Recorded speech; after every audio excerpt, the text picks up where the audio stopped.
Yes. So we are lucky. Cuts into the hag.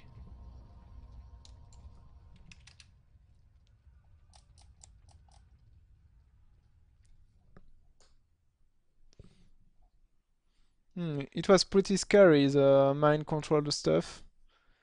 The hag screams as your sword cuts deep into her arm. Her concentration is lost, and the spell is broken. Your mind clears, and you are able to face her with your sense acute again. From out of her clothing, the hag pulls a dagger with a long, shimmering blade. You are eager to fight her. Okay, we can't lose against the hag. It's not possible. Yeah, she shall pay. We are Dragon Slayer. We can't lose against the hag. But let's do this fight. She has a lot of stamina. 8. Hmm. Yes. So we managed to hit her first. The same. Yes. 2 more blows and it will be over.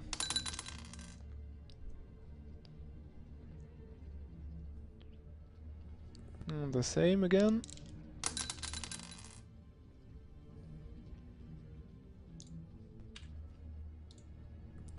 And 1 more hit.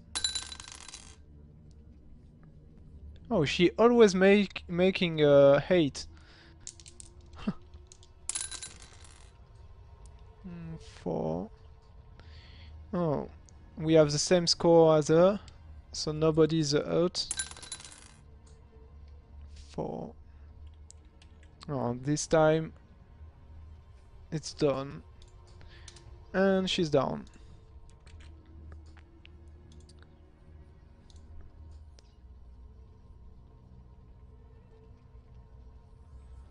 Yeah. So this is our victory, and the hag is down. So let's see what we can find on her. It's loot time. Loot time.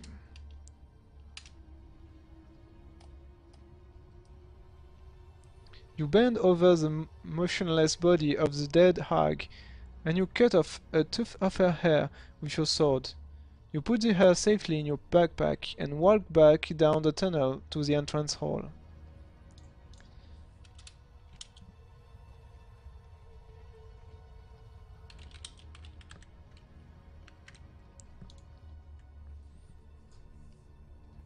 Yeah, we have totally cleared the sewer.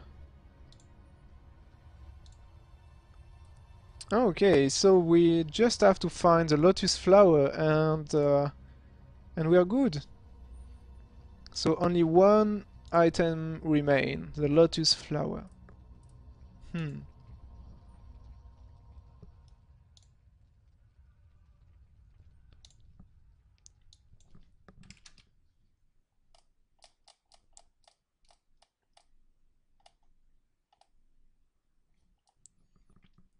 Back at the entrance hall, you may either climb up the ladder to the street in order to continue east. We already have done the south sewer part, so let's go 205.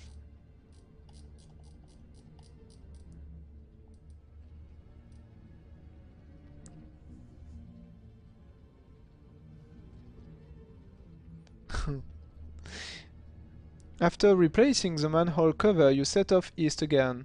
Everything seems a little too quiet, and you begin to feel nervous. Ahead you see that Stable Street turns sharply to the left. If you wish to walk around the corner, and if you wish to walk back to the junction and turn right into Tower Street. Oh, okay.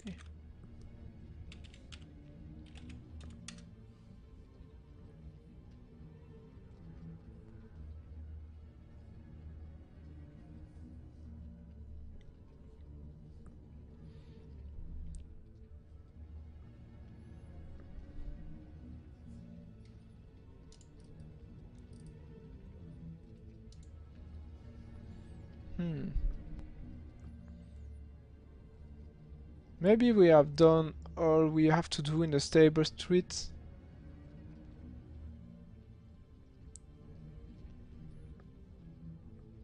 Maybe it's an invitation to go to Tower Street now, but I don't know if we should continue to stable streets. We should walk around the corner. Where's Tower Street? Tower Street, we have to go back a little, I think. Hmm.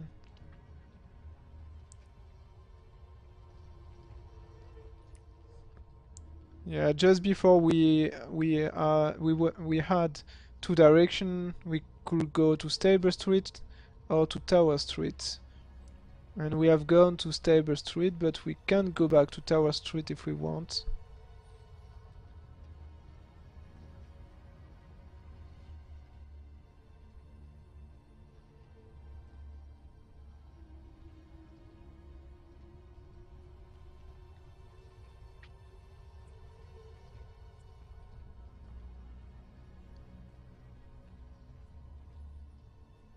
Tower Street.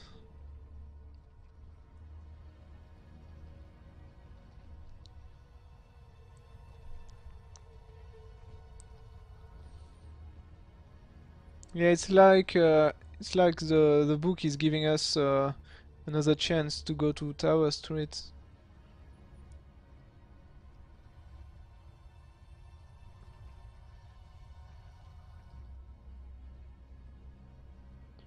Oh yes, we can go around the corner.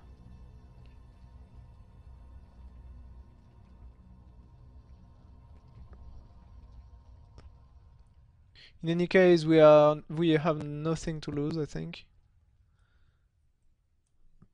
Okay, so let's continue on Stable Street.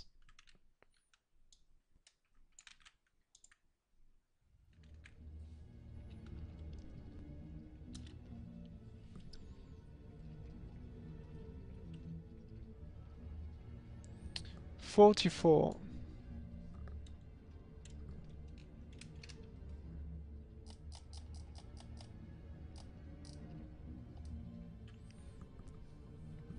Standing in a line across the street are three tall men, each armed with spiked club. You notice that each has a red star tattooed on his forehead. They are vagabonds intent on robbing you. If you have a throwing knife, you may be able to cut one down before they reach you.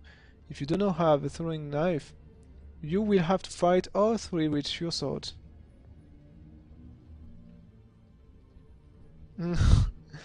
Yeah. So we got into trouble and we don't have the throwing knife because the candle maker just steal the knife from us. So yeah, we have no other choice than fighting the three of them.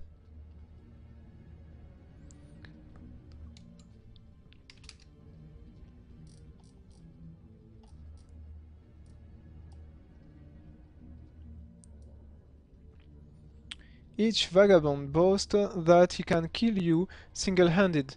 They decide to fight you one at a time. Okay, that's pretty lucky. Because they are idiot vagabonds. So they want to duel us.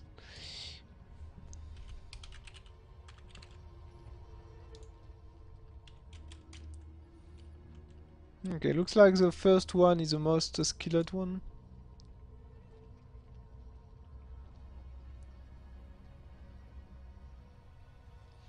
Yeah, going into turns. That was not expected, but that's very good for us. Okay, the first one. Oh, made a 16. Yes, but it wasn't sufficient.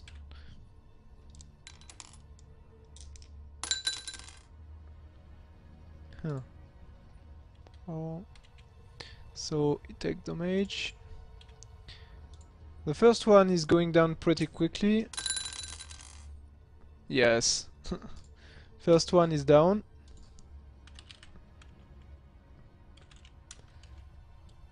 Let's go for the second one.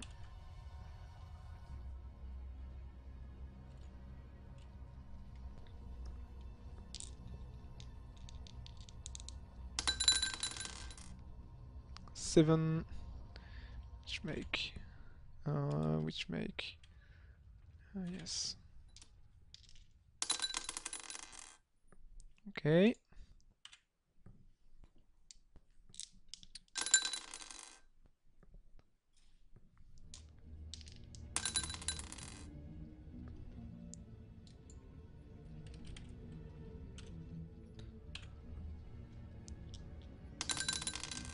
Two more hit and he's down. Oh, one more hit. Oh, he made a 10.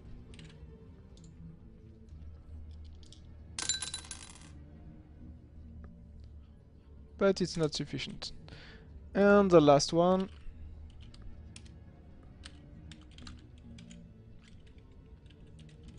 Oh, the last one will have no chance with a 5 point in skill. He will have no chance.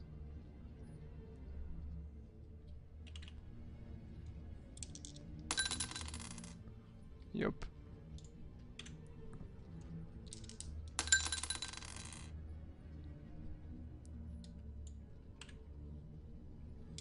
And the last hit.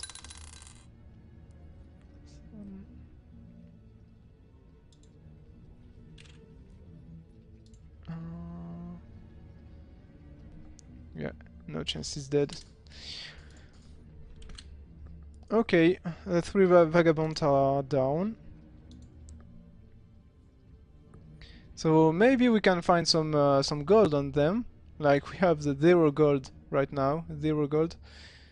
So may have been a good encounter.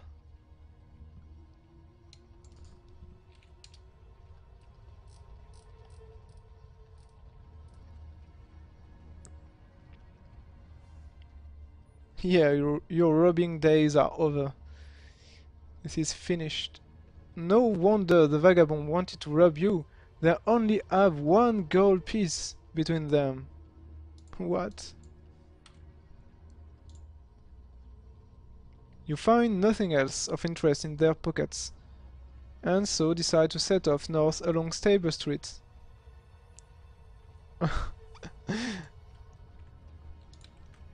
Okay.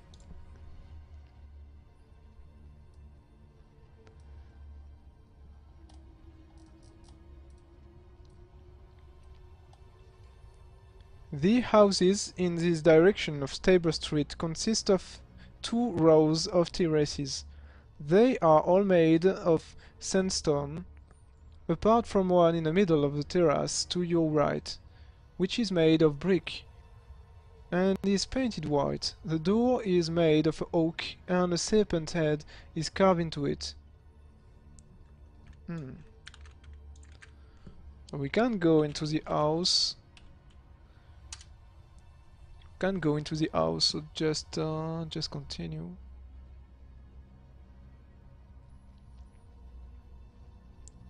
Brick and painted white. The door is made of oak and a serpent head is carved into. So we're still searching for lotus flower.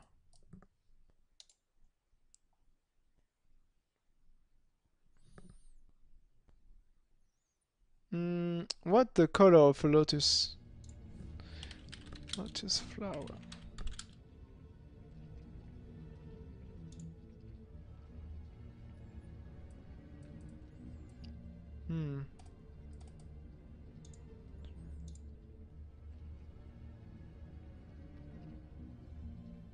Yep.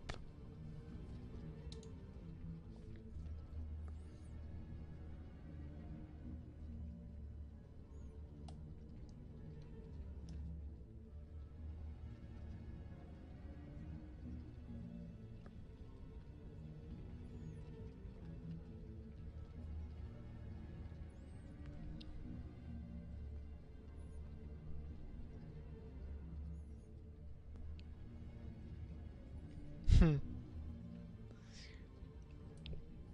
Hmm. Maybe the last ingredient is this house, but maybe not. Hmm.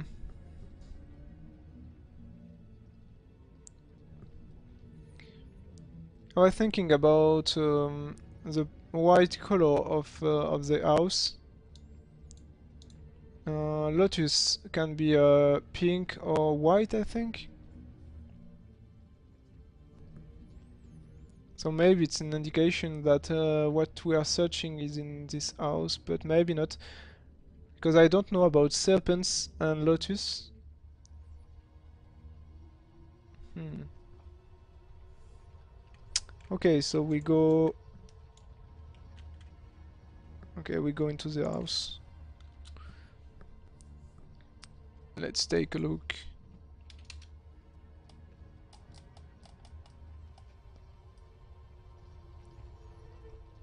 You walk into a room with sparse furnishings and a polished wooden floor. Silk curtains hang down over an archway on the far wall. As you start to walk across the wooden floor, a woman's voice calls out, "Who is it?" Oh.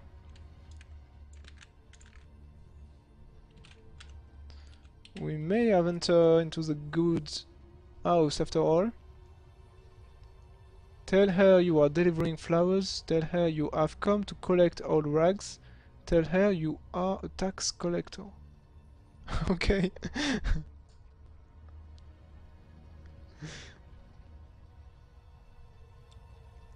The wooden floor, a woman voice calls. Delivering flowers. Why? Yeah, singing telegram.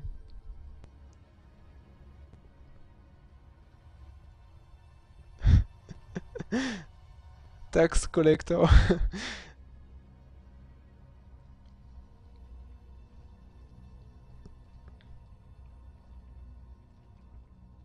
Yeah, we have no flowers.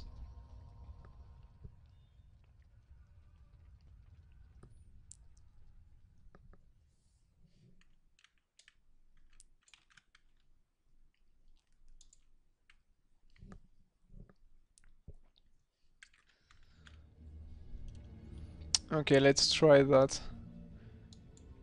Uh,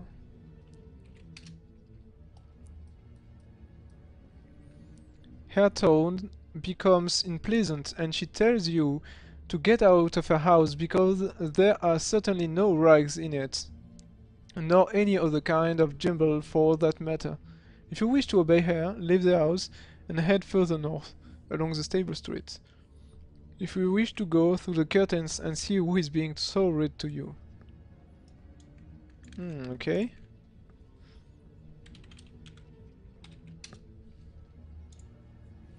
So we can just let it down. Oh, trying to push into the house.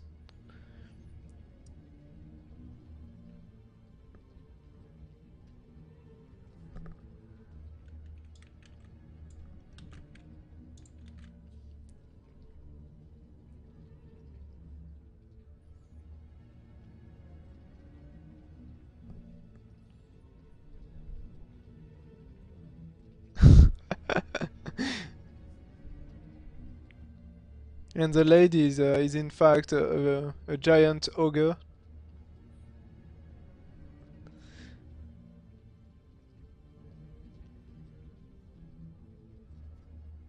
Okay. Harassing some lady in the city.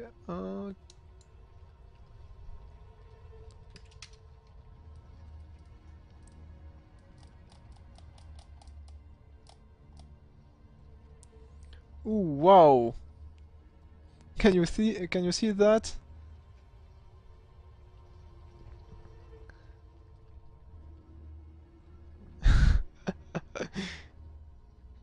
You pull back the curtains and walk into a very lavish boudoir. In it, a young woman with her back towards you. As you approach her, she spins around and you are stunned to see Not the young woman's face you are expecting, but a large snake head. It extends out from the shoulders and bites you on the neck. You are caught somewhat of balance by the Serpent Queen and suffer the loss of 4 stamina points and 1 skill point before you can draw your sword and defend yourself. Oh wow.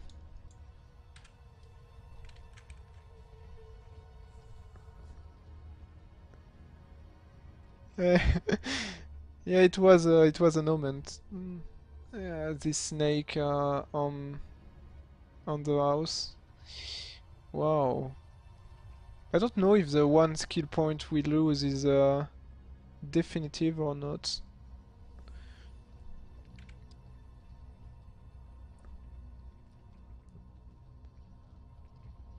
Okay, we can escape or fight her.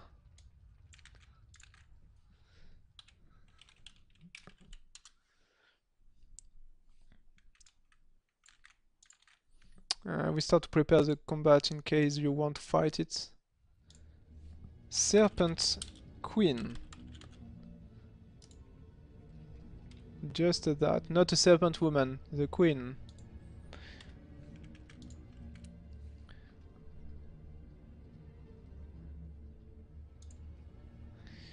Hmm. She almost have the same skill as us. Yeah. Okay, so let's just fight her. 9 skill. That's pretty high.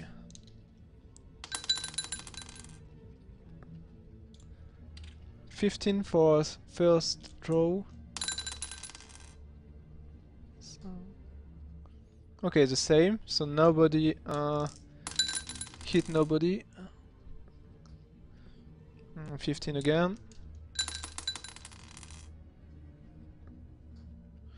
And she hit us.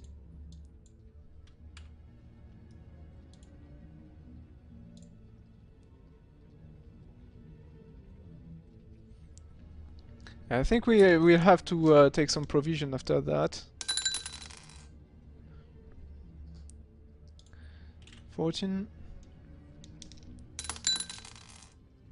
Okay, it's our turn.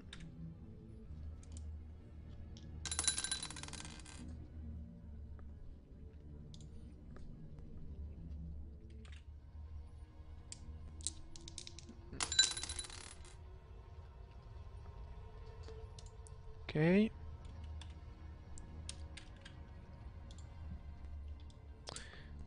Two more hit to go.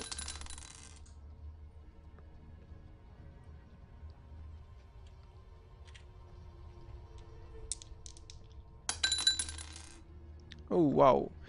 Okay, she hit us.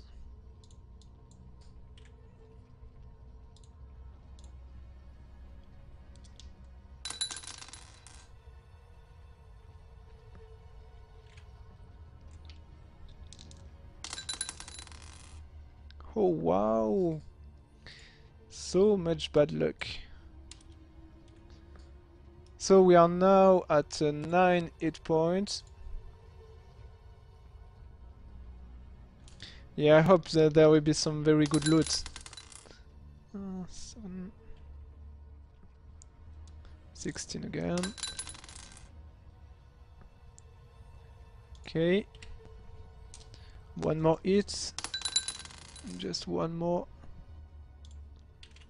Okay, should be okay with this one. Yes. Okay, this was a pretty tough battle. But she is dead. Maybe we should take some provision. Maybe 2 provision.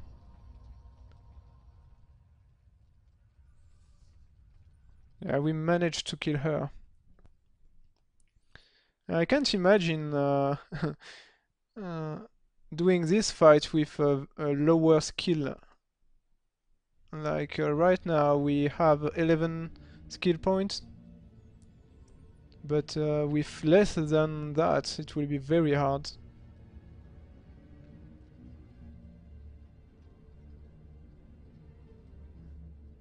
Yeah. Okay, let's eat 2 provision. So we gain 8 stamina points. 17. Okay, we're back to 17. Let's loot the corpse. If you win, 295.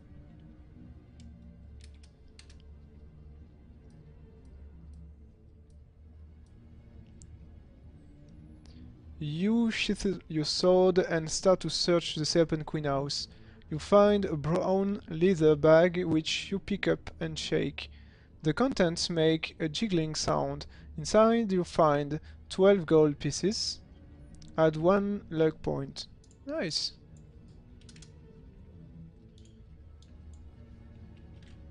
More gold.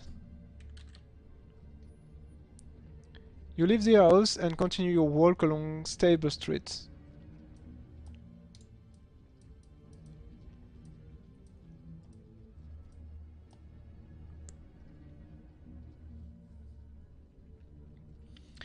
You soon reach a junction in a street. Stable Street continues north, and to your left you see Tower Street leading west. You decide to keep going north. Okay, so we decide to continue to Stable Street.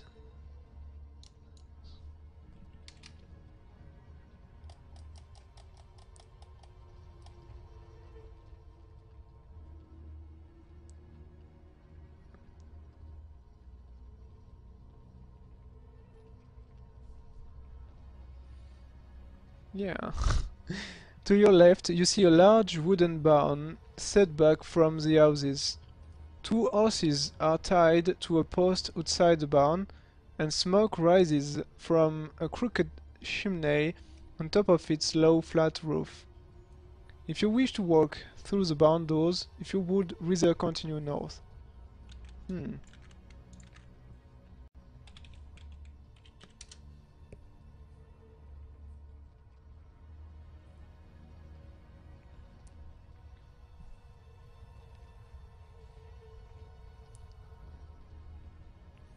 Yes, but we can be considered like thief too, because we have gone into an house, just and killed a poor woman that was in it. She was a serpent queen, yes, but she didn't ask for this. We just came into and slain her, take her money.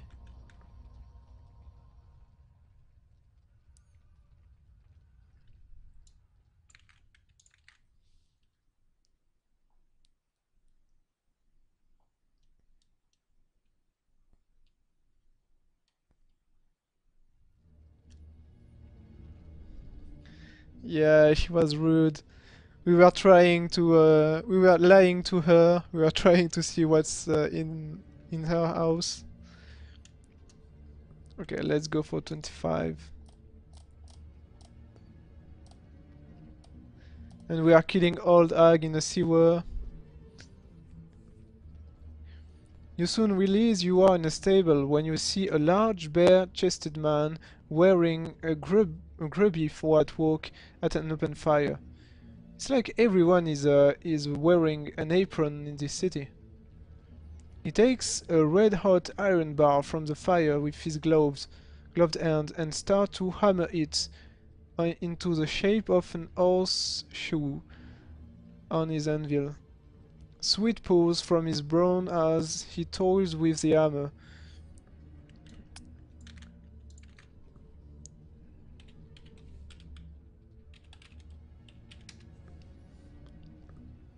Okay, so we can make conversation with the blacksmith, attack him with your sword, or leave him to his labors and continue north.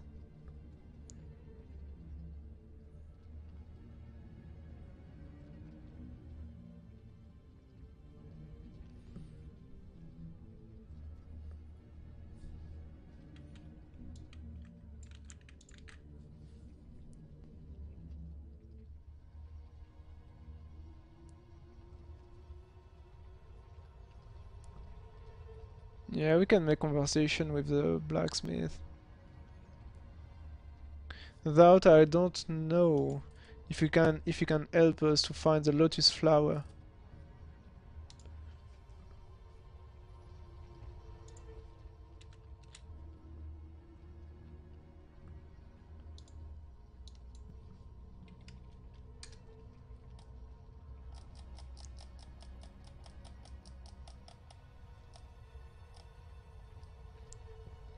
The blacksmith removes his gloves and wipes his hands on his apron before asking you what you want. You answer by asking if he makes anything besides horse shoes. He replies that in his spare time he enjoys making chain. Chainmail coats. Oh, some armor? In fact, he has become quite a profitable sideline of his, especially in a place like Port Blacksand. He tells you in a great detail of the skill and labor that goes into making one and finally inquires if you are interested in buying one. They are not cheap. If you wish to pay 20 gold pieces for a chainmail coat, if you wish to leave the stables without buying a coat. Well, we don't have the money for the chainmail coat. That's too bad.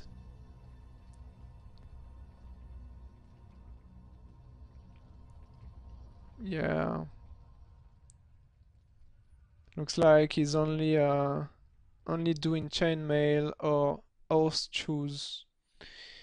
So we have another choice that exiting the stable, leaving the stable.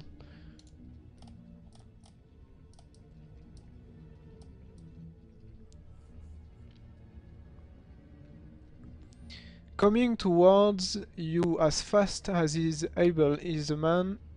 As fast as he's able is a man in tattered rags with a ball and chain attached to his leg. Oh, another trap. He is exhausted and collapses in your arms. Okay. His face is dirty and unshaven. With great difficulty he has managed to speak, saying, "Please get me free. The town's guard are not far beyond me. I've been locked in dungeon for 2 years, but managed to tunnel my way out.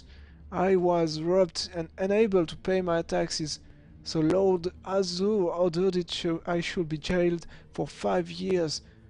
Please help me." Further up the street you hear shouting voices, and then hard men come into view. Hmm.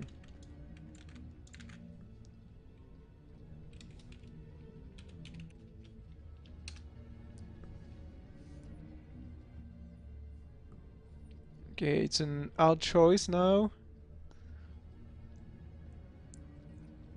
Yeah, bargaining with the guy.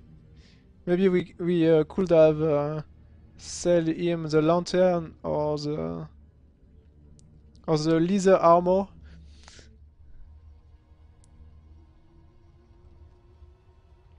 Yeah, Lord Azure is a bastard, but I don't know if we want to have some problem with him.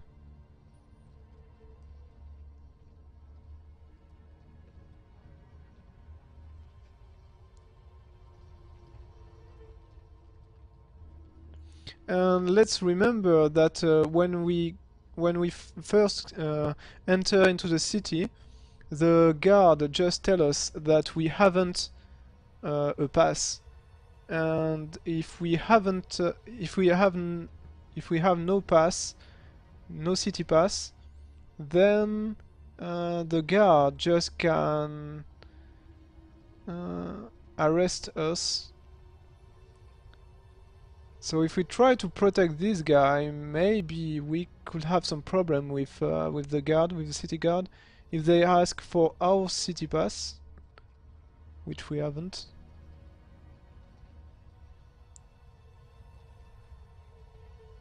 Yeah, I can remember the guard talking about something like a city pass.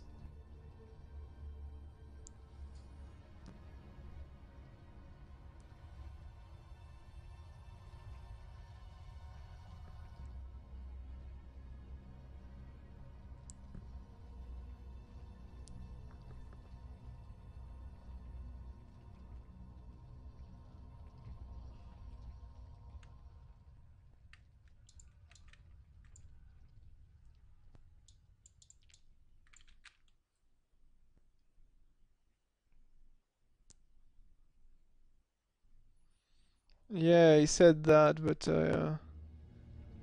he talks about something like City Pass, I'm pretty sure.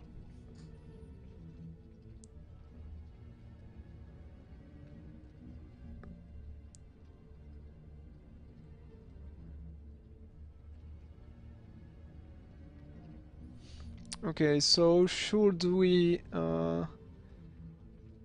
help him or hand him over to the town guards? In another way, maybe this guy can help us at some point, but I'm not sure. He's passed like 2 years in jail, so yeah.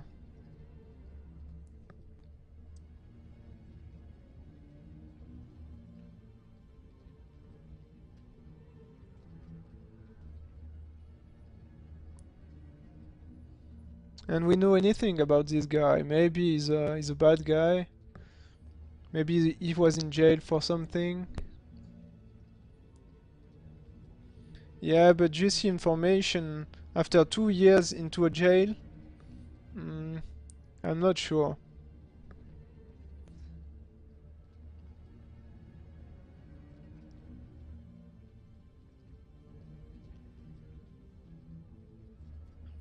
That's pretty sure he's a liar. We are in a city of thieves, so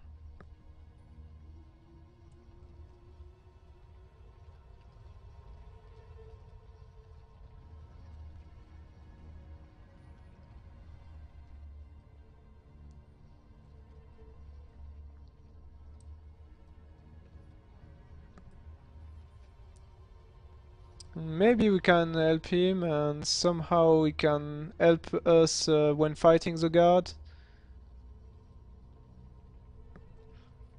I don't know.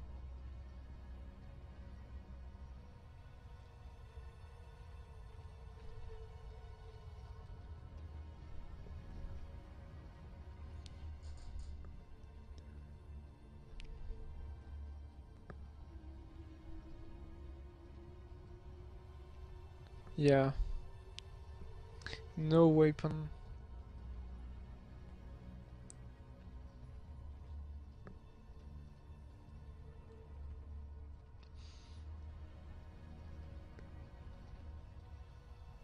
Yeah, this is quite an hard choice, honestly.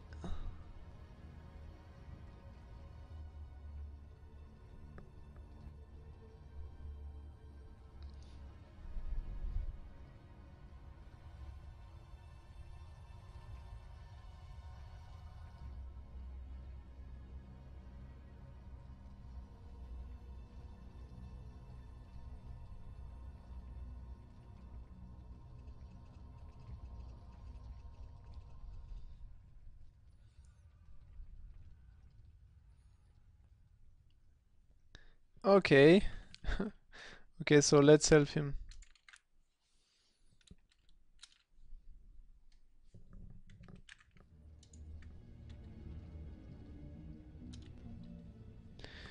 Okay, let's help him. 90. It's not far.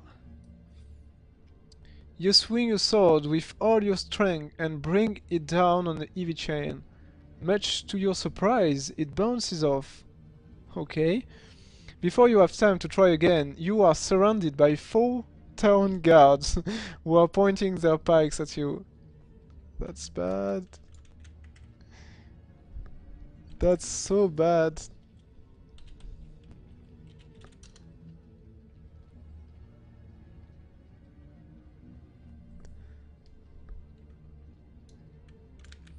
Yeah, cutting a metal chain with a sword. It's only working in film, not working in reality.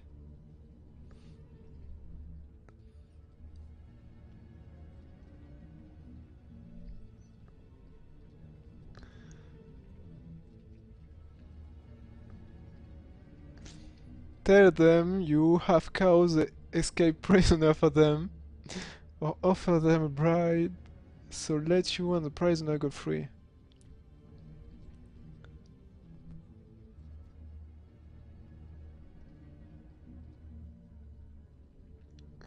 Okay.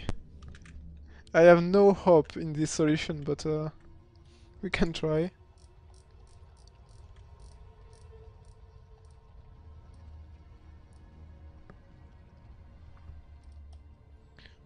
Oops. You tell the town guards that you are a bounty hunter. Wow. They seem pleased that you have caught their wanted man. The chief guard walks over you and hands you 5 gold pieces, saying, "This murder won't escape again. Here your reward." He then rejoins the other guards, who are busy chained up the escaped murderer. Decide to head quickly north in case the murderer tries to implicate you. Woo! And we got some gold. That's unexpected.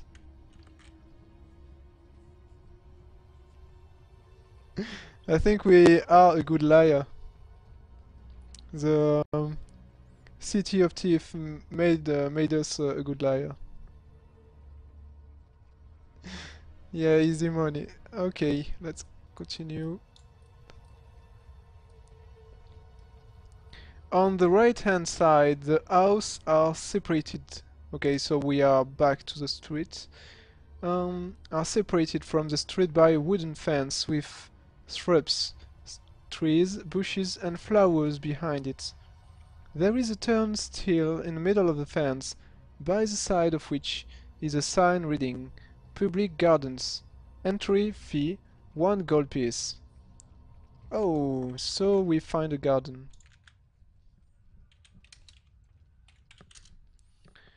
We find a garden. Maybe we can find the lotus flower into the garden. I think if there is a place in this city where we can find something like a flower, lotus flower, it may be in this place. A public gardens. And we are lucky to have some gold because it's 1 gold fee, so... Yeah, I know, lotus flower in a garden, but maybe it's a public gardens. Maybe there is some exotic flowers.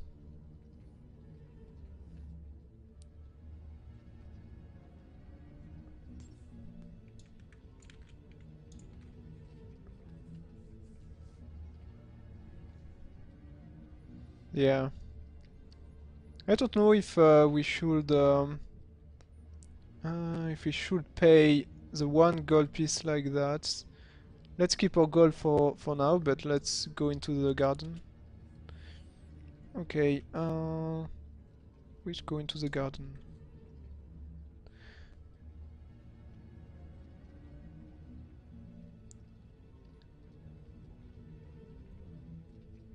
Yeah. Okay.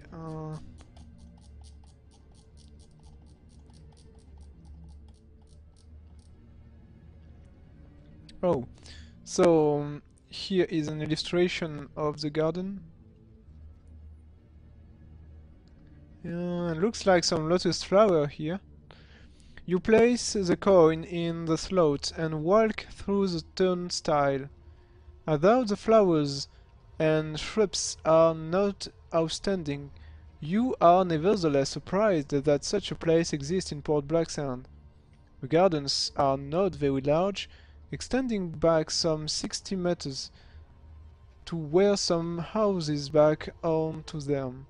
There are 2 paths to follow, one of which runs around the edge of the garden and one that leads directly into the center, where there is some topiary. Each shrub has been cut into a shape of an animal, and you decide to take a closer look. The path leads into a small paved area surrounded by the animal-shaped shrubs. In the middle there is a stone plinth upon which sits a large earthen bowl containing lotus flowers. There is a painted sign which reads, "Do not pick the flowers." The gardener is nowhere to be seen, and there is nobody else about. Hmm.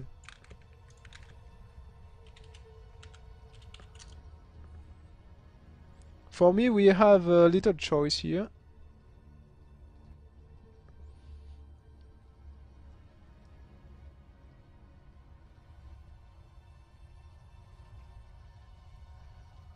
Yeah.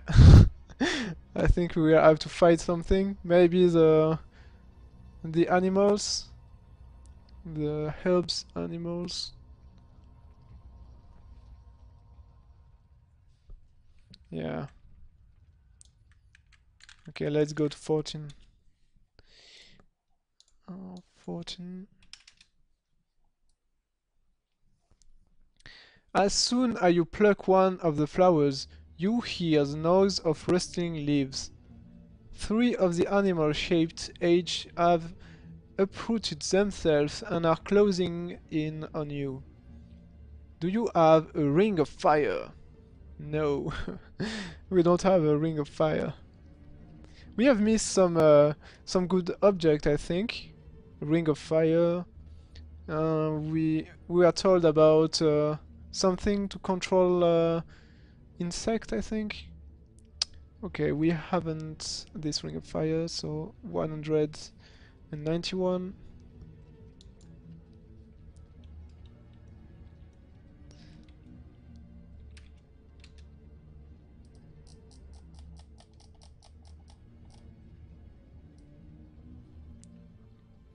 Oh, this will be an easy battle. You draw your sword to defend yourself against the advancing leaf beasts. They all attack you at once, seemingly trying to crush and smother you. Treat the leaf beast as a single creature. If you win, you run back to the turnstile still clutching the lotus and make you get away into the stable street. Nice. Yeah, what about lantern? That's a good idea indeed. It's a shame that we can't use it. Hmm.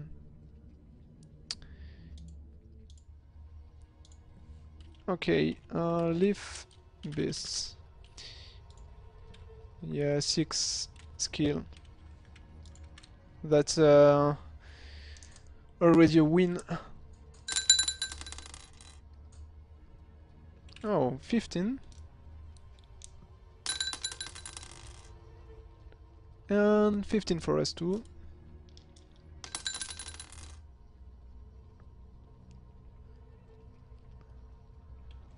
14. And we eat them.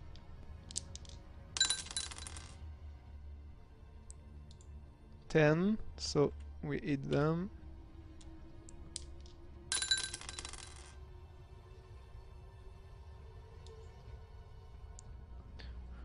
14.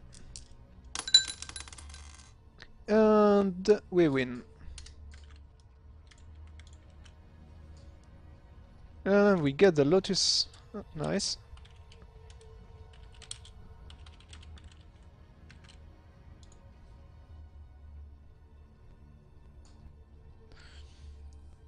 Yes. Maybe it's time to save. I think it's a good place to use the second save. Let's save our second save because we just got the last ingredient. We have the black pearl, the hag's hair, the lotus flower, the silver arrow. So I think that's a place to save. I think our last goal is to exit this city alive, to leave this city alive. Yeah, a bow and tattoo. I'm not sure that we need the bow and tattoo because we can find pretty easily a bow, I think. Yeah, maybe we need the bow. Yeah, you're right. Yeah, bow and tattoo.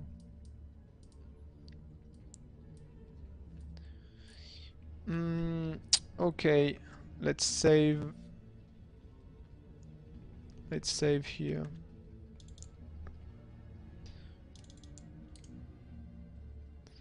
Uh,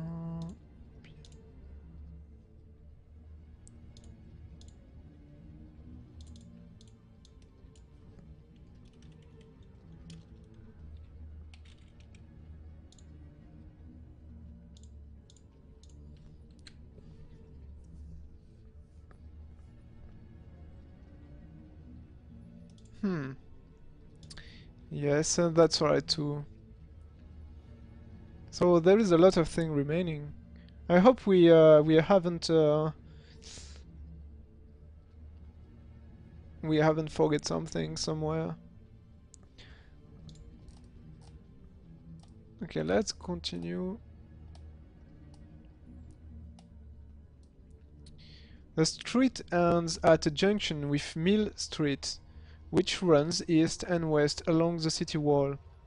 Looking east, you see a group of town guard marching towards you, and you decide to walk quickly west along Mill Street. On your left, you see a narrow lane, and ahead, you see a young lad coming toward you, pushing a barrow laden with fruit. If you wish to walk down the lane, if you wish to buy some fruit from the barrow boy. Hmm.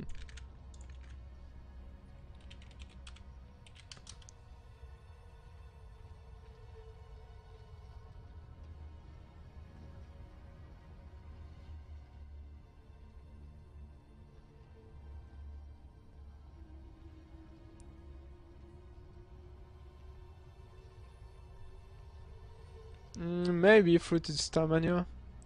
But if we have to buy a bow and make a tattoo, maybe we should not use our money.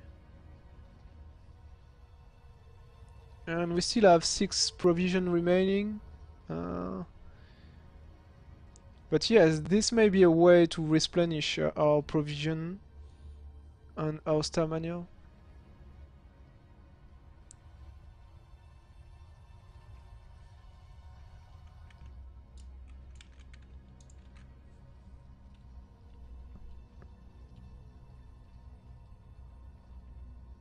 Okay.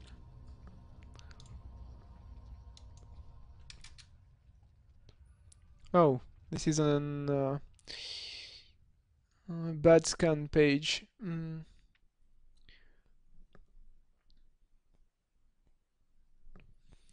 The lane ends at a small shop.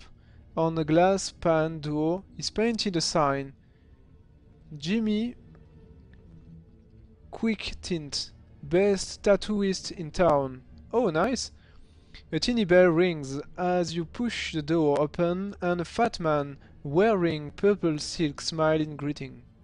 You are surprised to see that his arms, hands, feet, and even his face are completely covered in colorful tattoos. He grins and says, Practice what you preach. Practice what you preach.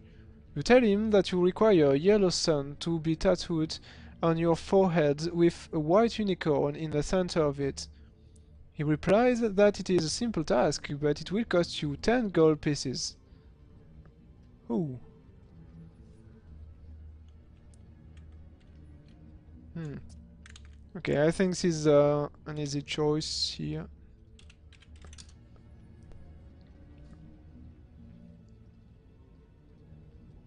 Yeah, coming right off. That's some big luck here. And for only 10 gold pieces, so we will still have 8 gold after that.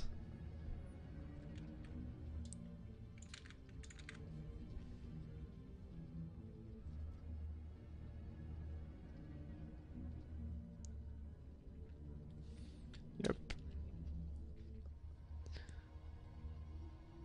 But I think we will become a very easy target with this tattoo on our forehead, front head. Um,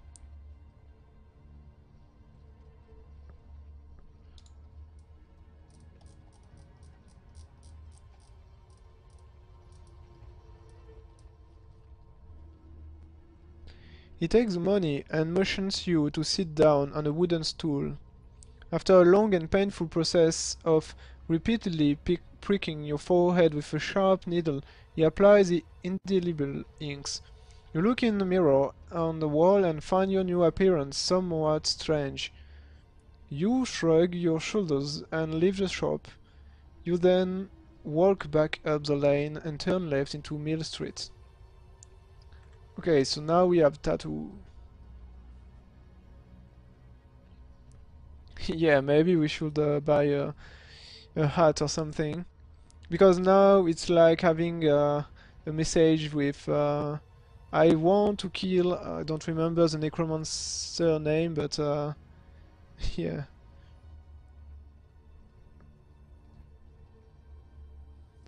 Yeah, we're totally asking to be beaten up. Let's continue. Oh, I hope the image is not related to... Walking towards you along the street are two huge guards wearing the black uniform of Lord Azure. As they get closer, you see that they are trolls, brutal mercenaries employed by Lord Azure as Imperial elite guards. To your right, there is a tree which reached almost to the top of the city wall. Okay.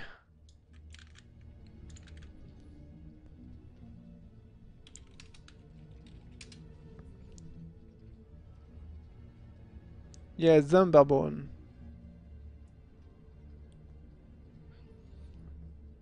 We have declared that we are the enemy of Zambabon with this on with this tattoo. So it's like now fighting these two guys or trying to escape. We wish to climb the tree in order to get over the wall.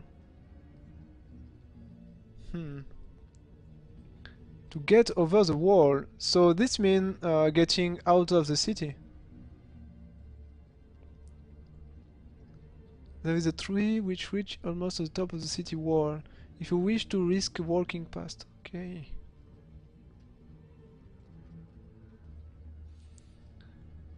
Yeah, maybe it's our way out of the city.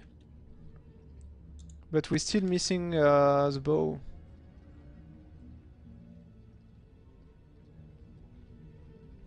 Yeah. Okay, so we try to avoid them. We still have 10 points in luck, so should be good.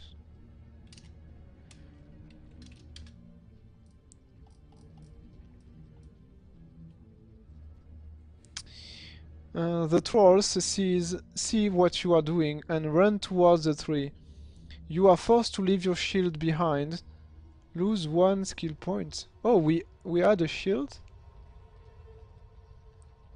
Never heard about that. Okay, but let's say it's okay. We lose one skill point. Whoa, it's becoming dangerous. After climbing quickly up the tree, you realize that you must jump a distance of 2 meters between the branch and top of the wall. If you are wearing a chainmail coat, you will have to take it off in order to jump safely across the wall. Oh wow! So if you spend 20 gold to buy chainmail, you just have to throw the chainmail off just right here. Below you, below you see the two trolls running around the tree, waving their sword at you. There is no alternative but to jump.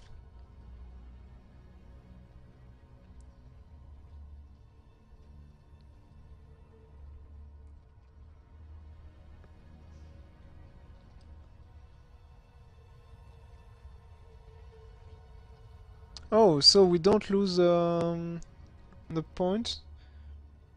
Leave the children. Oh, okay, okay, okay. You're right. So we still at 10 skill. Yeah, you're totally right. No, I think that's the idea. If you find a shield, it will tell you to that you gain one skill point. That's why here you have to lose one, and that makes sense because the chainmail should give you like 2 skill points, and that's why you lose the 2 skill points. Yeah, I think we currently have a leather armor, and so I think the leather armor give us 1 skill point. So if we have to lose the leather armor at some point, we have to deduct 1 point here. Yep. Okay, so we lose nothing, and that's good. Let's continue.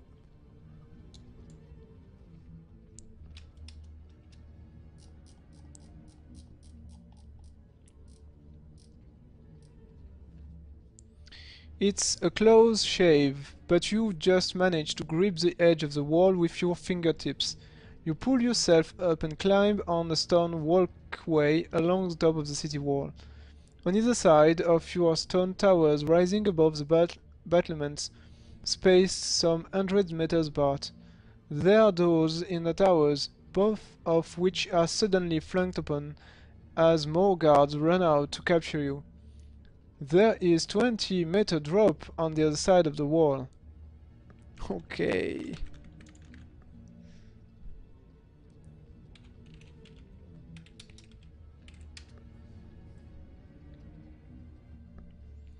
Jump to freedom. Fix a climbing rope. And we have a climbing rope. To the wall and climb down the other side, or face the oncoming guards. Yeah, that's the rope is coming handy right now.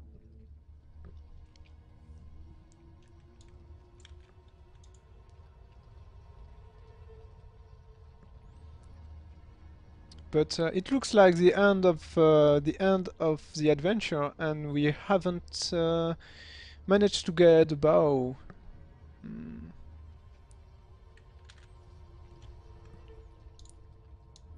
I hope we don't need it.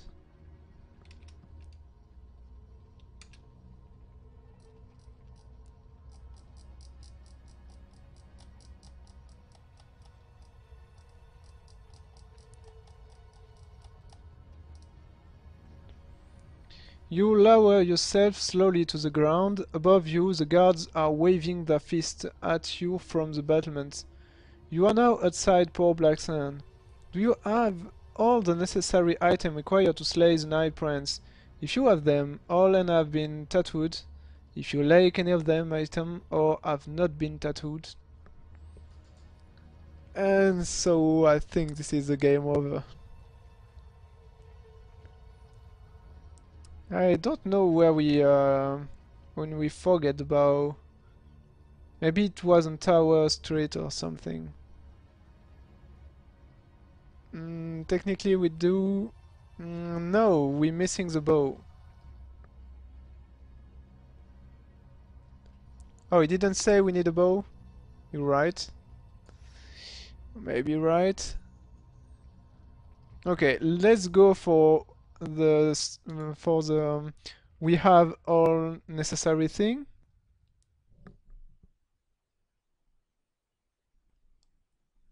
But if when we are in front of the Night Prince, if we are using a bow, I think it won't be okay. Okay, so let's go for we have them all and have been tattooed.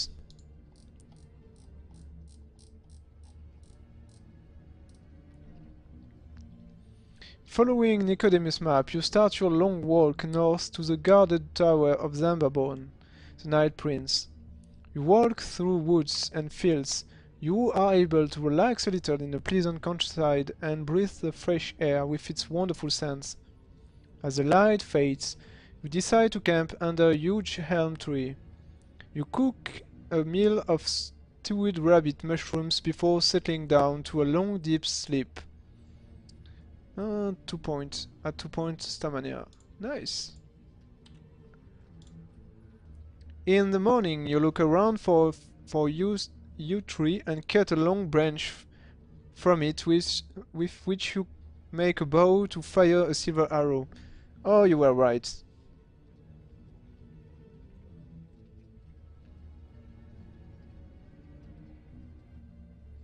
Yeah, we managed to craft a bow, so all is okay.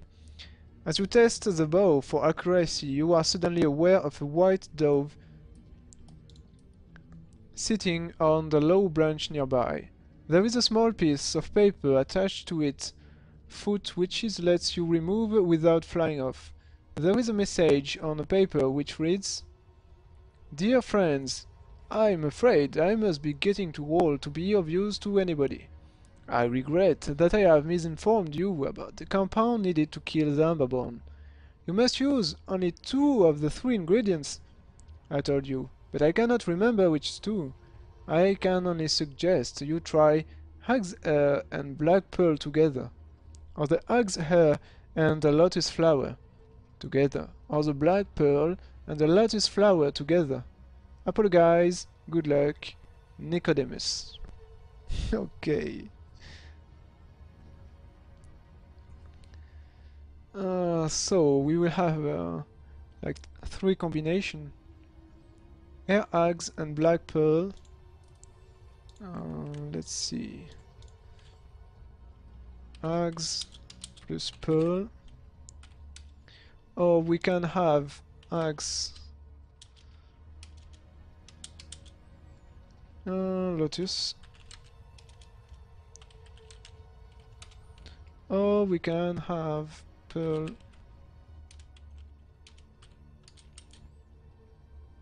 and Lotus.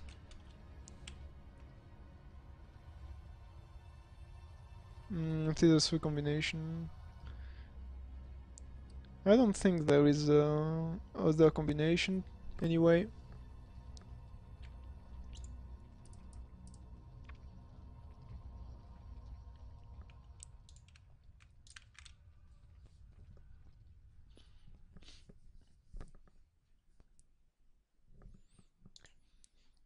You've thrown the message on the ground and curious you change your mind a dozen times before making a decision.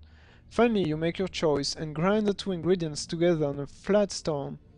You place the compound in a leather pouch, hoping you have made the correct decision.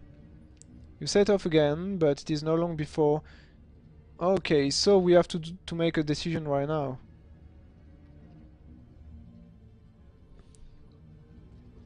We have to make a decision right now, so let's take a look at the different decision.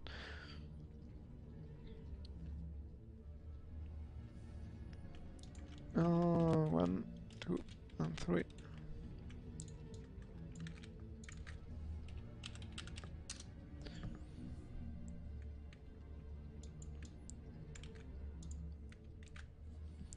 So we have to choose between those 3 Hag plus Pearl, Hag Lotus, or Pearl Lotus.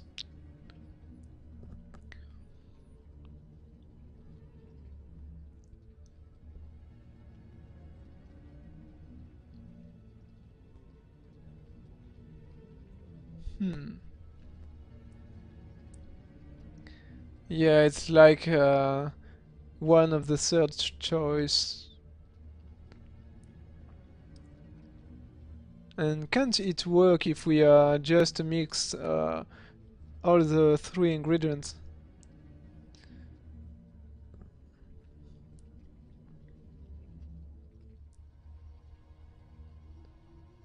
Pearl, Lotus.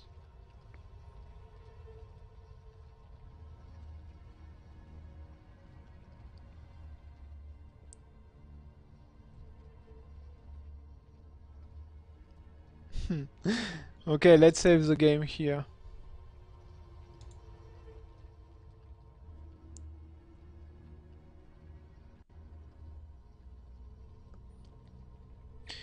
Hmm.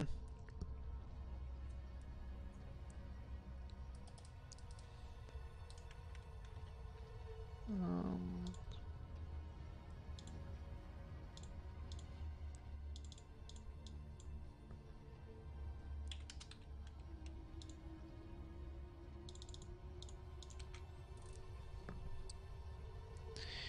I would have choose, I think, Hag plus Lotus. Because I don't see how you can mix Pearl. That's something strange. Yeah.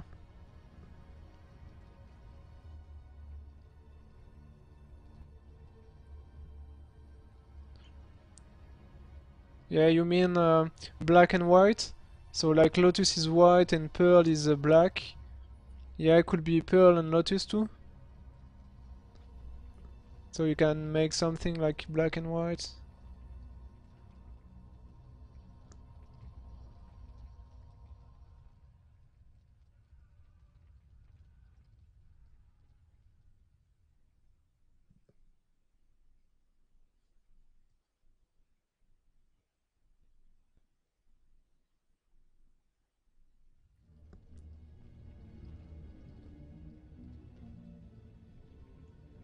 Or maybe Nicodemus just talk about the hags here because he wanted us to kill the hags in the sewer.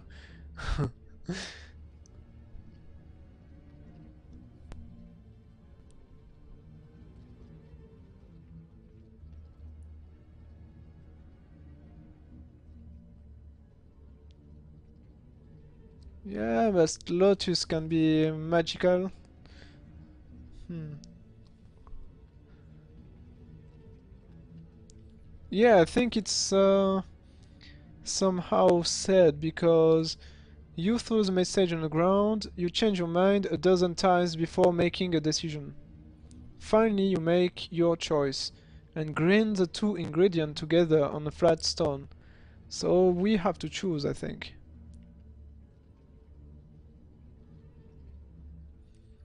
Yeah, I think we will. No, no, I don't know. Maybe we will have to.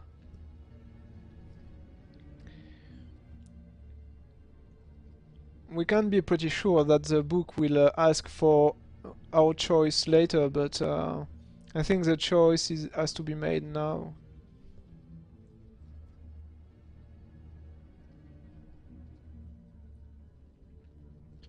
Yeah, you're right.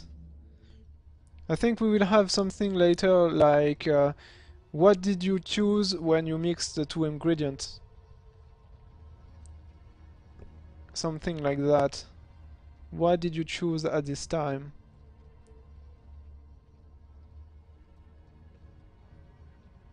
Yeah, it's a shot in dark. I agree. Okay, we have three choice. So maybe we can just ah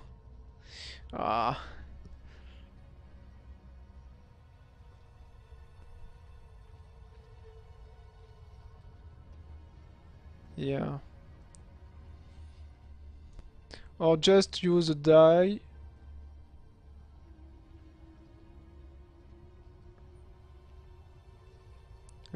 to test it. Okay, anyway, we have saved at this number. So if we have done the wrong choice, it won't be a big problem because I think we are at the end of the book, pretty much.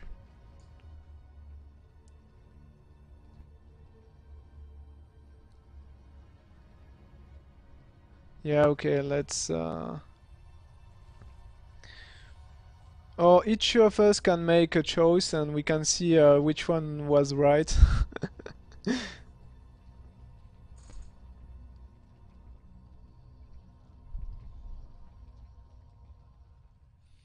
Okay. Let's roll the die. 5.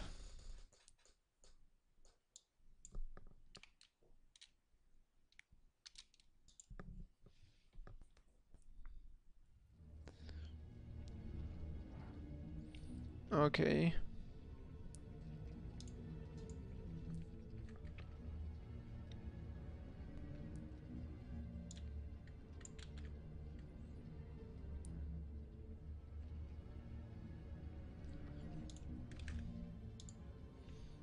Okay.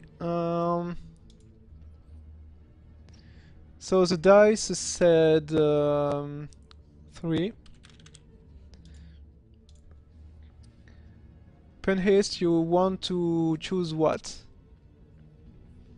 I think I would choose Pearl Lotus.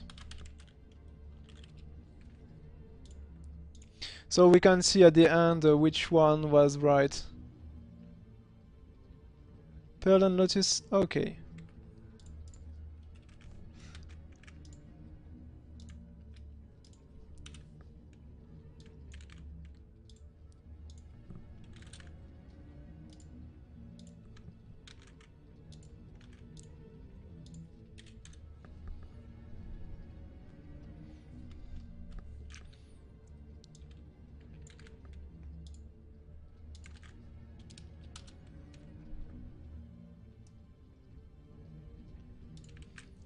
Okay, we will see which one was right.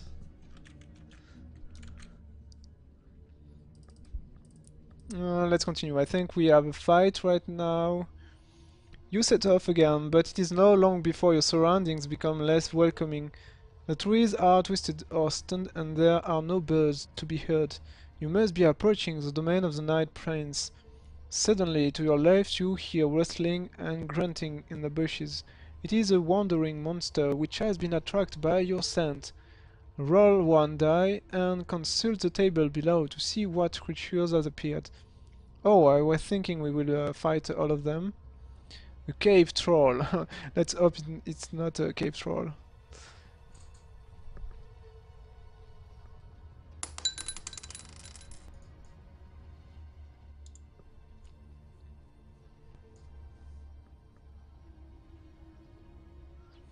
Hmm. Okay, so oh no. Oh no. Okay, so it was a 6. So we have to fight the cave troll.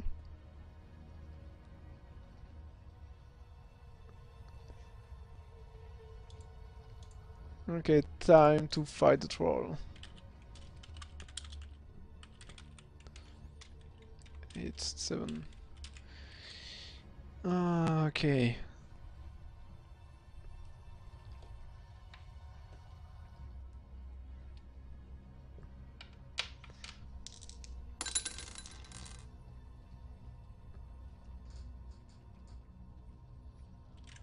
So 15. Yes. First hit is for us.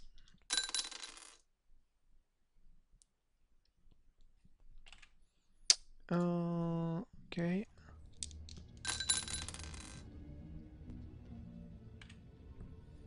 Two more hits and it's done.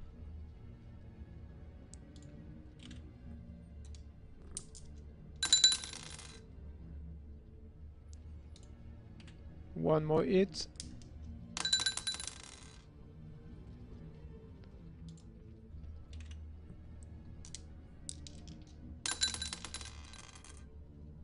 And it's done.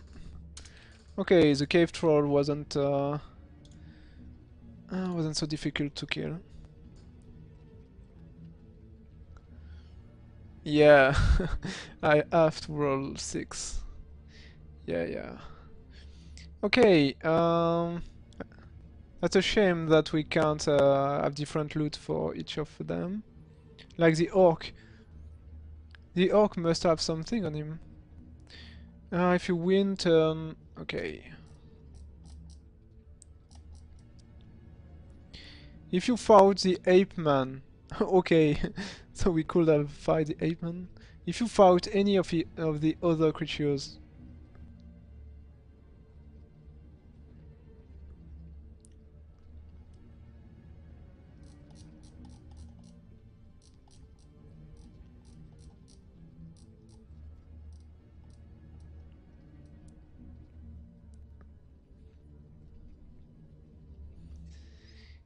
There is nothing useful to be found on the dead creatures, so you decide to press on northwards. Okay. More combat incoming.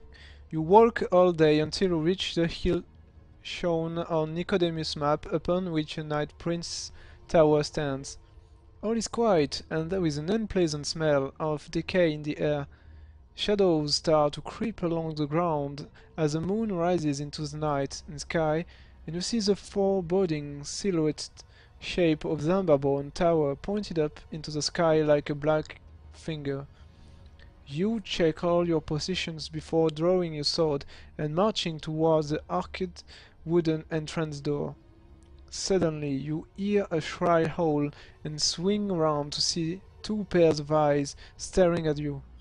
They belong to moon dogs, vagabonds training killer hounds. Fight them one at a time. Oh wow, I think the real combat are starting now.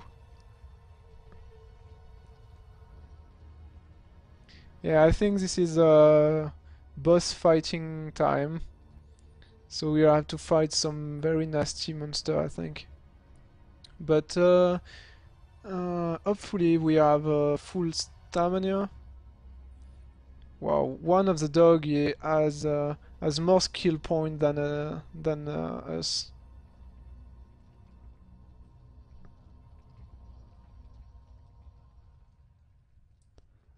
Yeah, from Moon.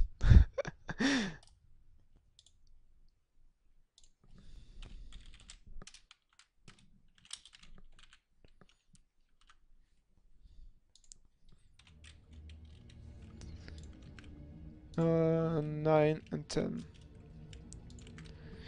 Okay, and time to roll some very good dice.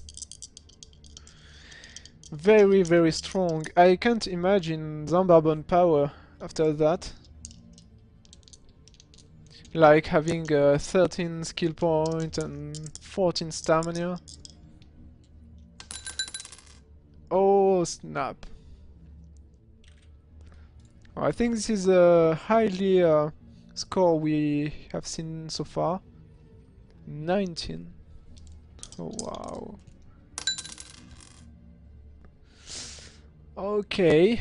So first we took the first hit.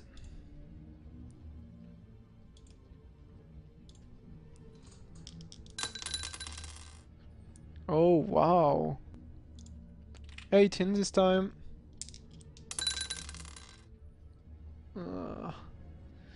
And we took a second hit. Oh.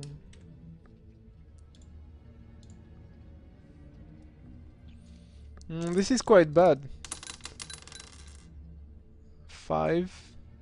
We have the same stamina, so I just have to roll 5. And I got a 6.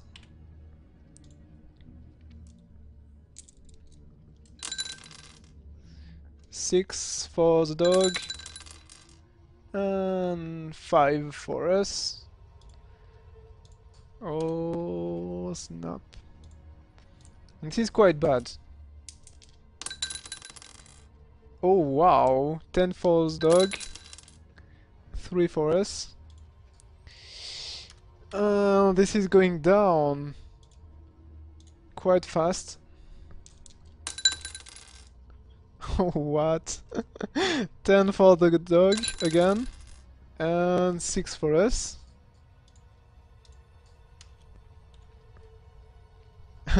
That may be the end.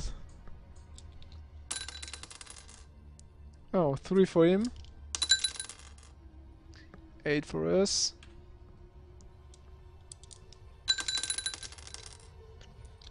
Three for him. Yes, 8 for us.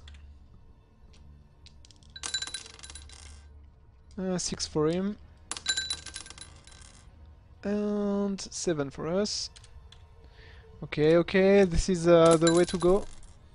8 for him. And 4 for us. Oh, wow.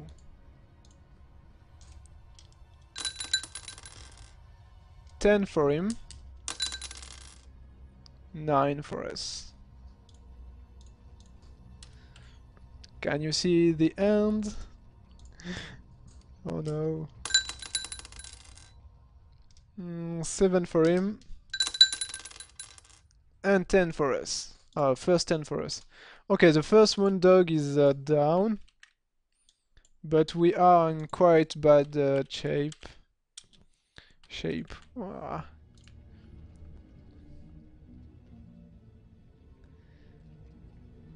Yeah, we can refight this battle if we die. We will have to. The save point wasn't so far.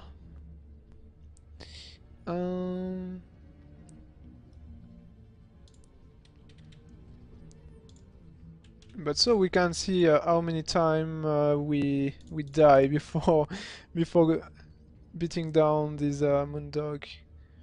Wow, this one is pretty tough too.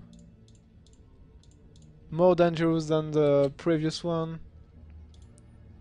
And we only have like 5 hit points.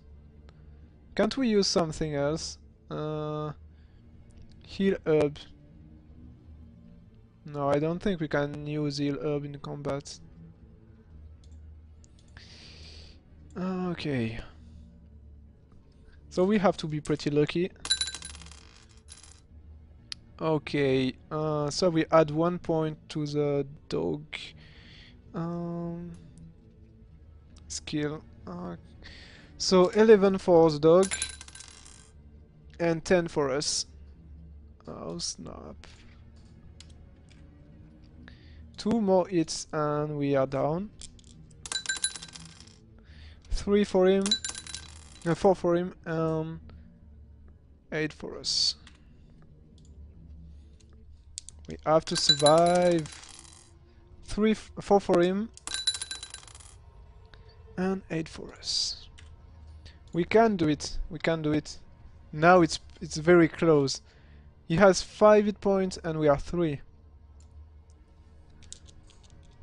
Maybe it's time to use our luck. Maybe it's time to use our luck. We have 10 points in luck.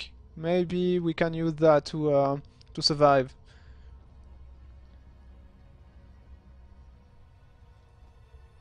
Yeah, luck. So let's try to use luck each time.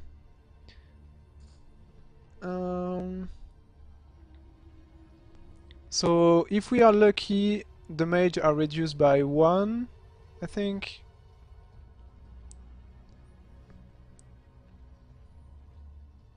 But if we are unlucky, we are taking 1 more damage. So this is a gamble. Because if we try to be lucky and and we fail, we will take 3 points of damage, which will yes, he has 5, and we can hit him for 3 if we are lucky. Yes, we can kill him in two turns. Okay. Dog time. Oh wow, he made a 10. He made a 10. Plus 1 point, so he's at 11. He's at 11, so we need a double 6. Which we haven't. So it's time to test our luck. To reduce the damage. Less than 10. And we made 10. So it's okay, I think. So we get lucky, just barely lucky. Luck is reduced by 1 point, and we only take 1 damage. So we now add 2 hit points. Don't use luck.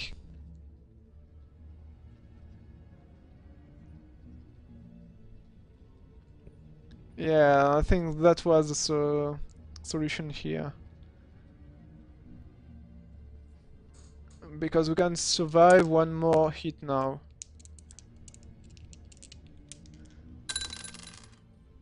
Okay, he made a 8. And oh wow, that's a critical, I think, critical miss or something. So we have to use luck again.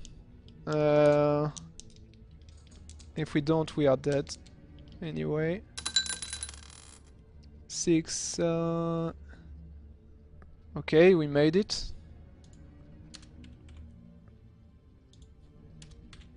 Wow, this is some survival fight. Okay, he made a 5. We hit him.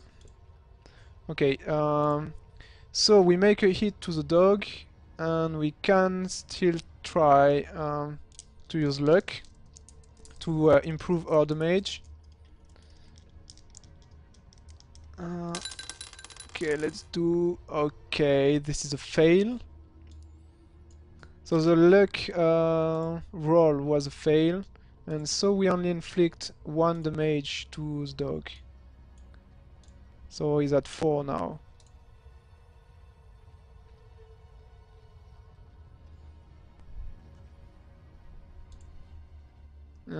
Should have saved it? Don't know. So the dog is at 4. 2 hits and is dead. Oh, he made a double one. He made a double one. Yes, so we hit him again. Let's try your luck, maybe. We can hit for 2 damage. No, luck is not needed here. Okay. So you only have 2 hit points. This is the last roll. If we hit him, he's dead. If he hits us, we are dead. Okay, we have 1 hit point. He has 2.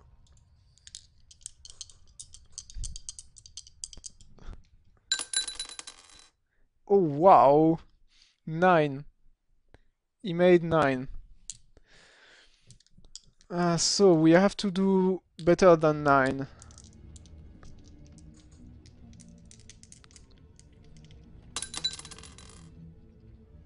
And only 7. So it's a die. Yes, it's 8, but he has 1 more skill point than us. So I'm adding 1 point each time. Like we only have 10 skill points. Yeah, we're still dead anyway. We are dead. Okay.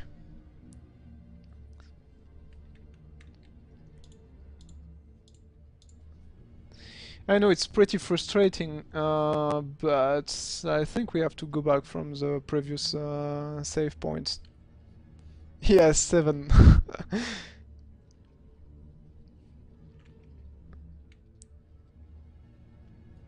Luck was at 7.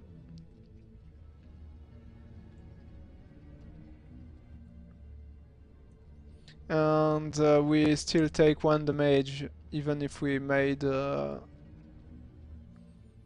luck blow.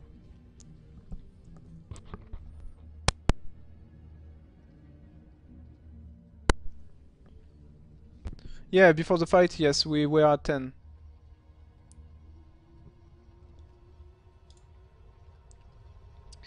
We were here at 10. Here was our status just before the fight. Okay. I think we can go back from this point.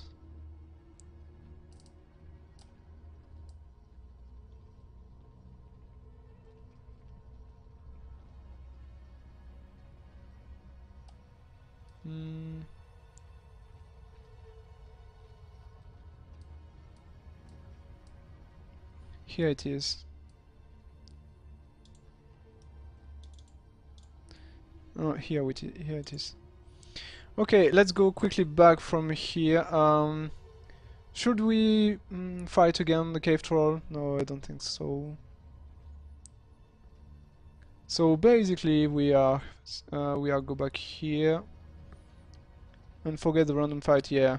So let's go straight to the dog again.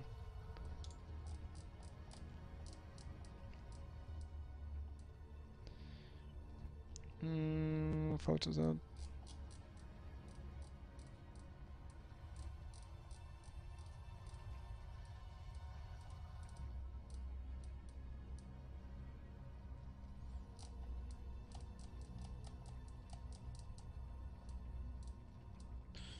Okay, so let's do this fight again. Should roll again if you wanna reload. Forget the random fights. We should roll again. Okay, so we roll again or not? It's as we want. Maybe this time we can fight the ape man. There was some loot on the ape man.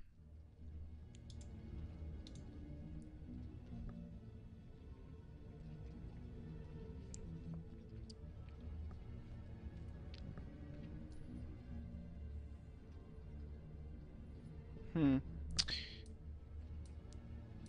Okay, let's reload from here one time, and if we die again, I think we will reload just before the fight against the dog. Uh, which I was saying is we can reload from from here. Okay. Let's see.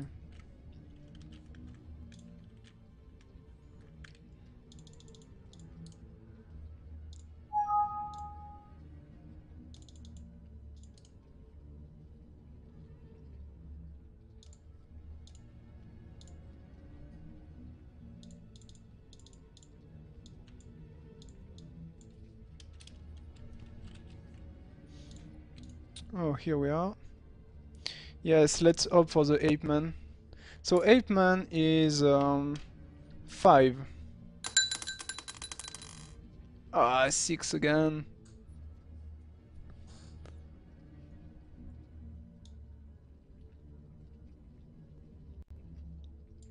So bad luck.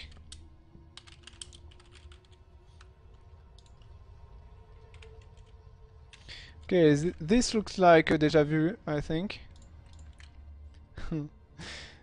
uh, let's see. 7. So make it to 12. And it. 7 again. 12. Okay, it's a fairly easy fight. Oh wow, we made an 11.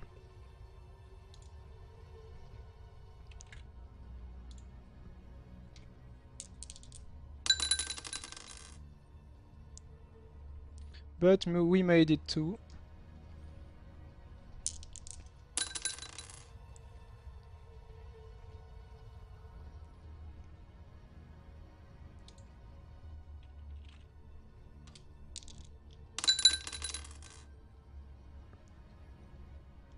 Okay.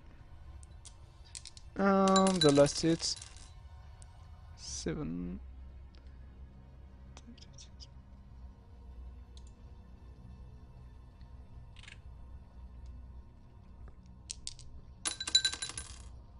Oh, he hit us. Okay.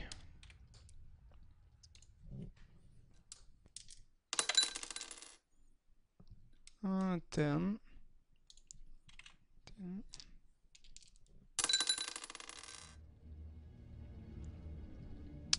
Okay. Looks like the ape is doing some damage. Not the ape, the cave troll. 9.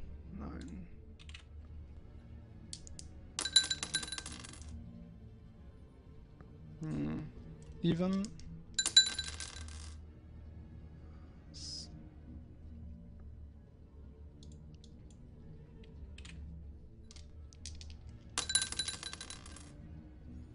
Okay, finally done.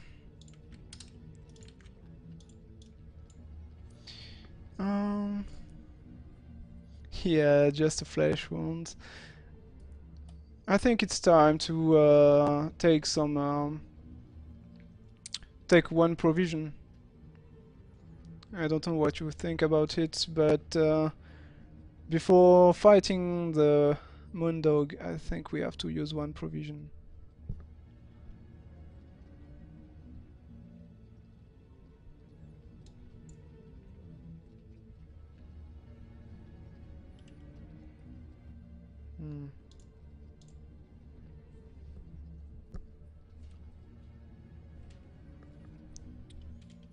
Okay, so let's use one provision. 5. Made it to 19. Okay, so we are ready to fight the dogs again.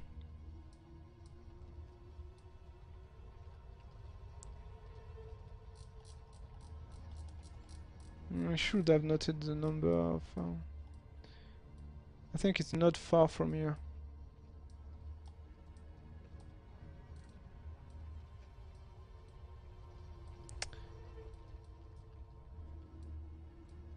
Oh, it's here. Okay, so we end up in this fight against the moon dog.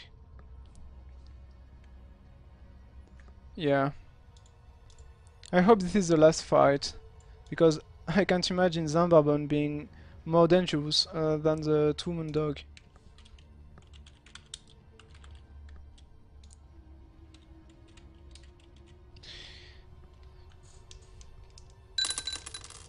Oh wow, again.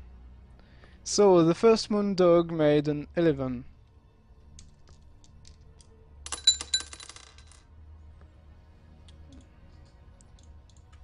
How is that possible?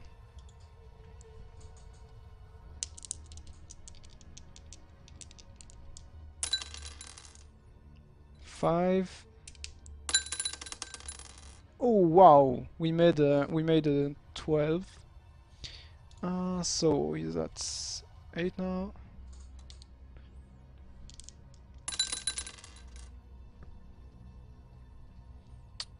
It's a 3 and 6 for us.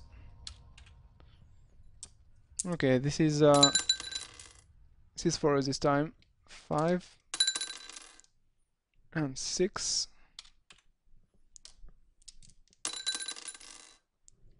5 and 3 for us. Okay.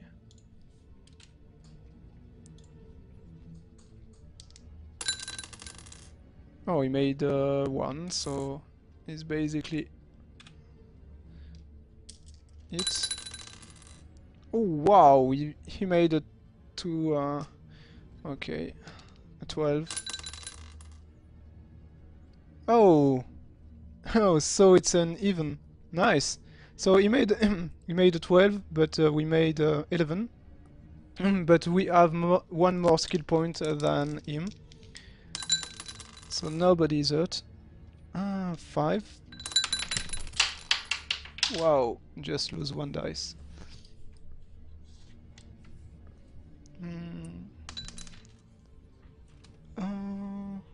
Was it my... I don't remember. Okay, let's roll it again.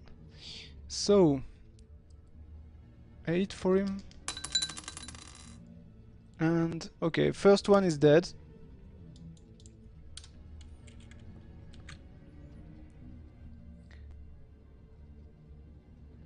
Yeah.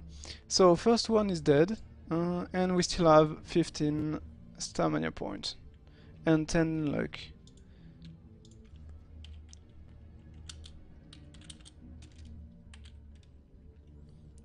So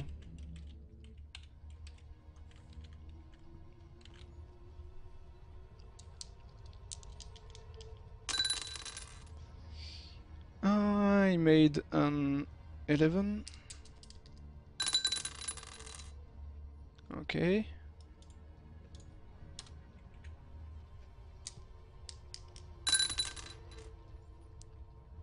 Uh, 6. Nice. Okay, we can use now our luck. We can use our luck to try to do 3 damage instead of 2. I think it may be a good time to use it. We have pretty much the maximum of our luck.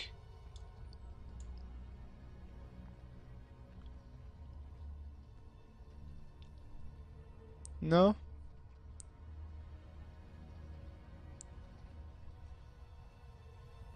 Okay, okay. So...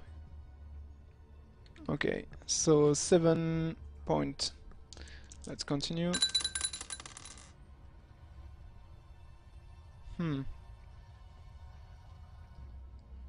So it's 9. 9 for him. And 9 for us. Nice. 7 for him. And 5 for us.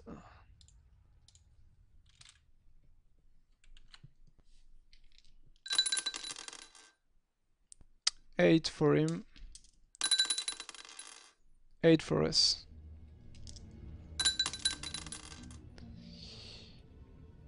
9 for him. 8 for us.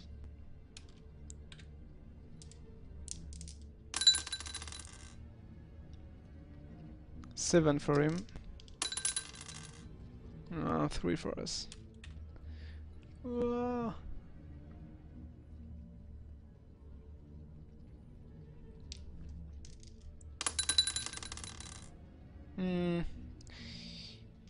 5 for him. 11 for us.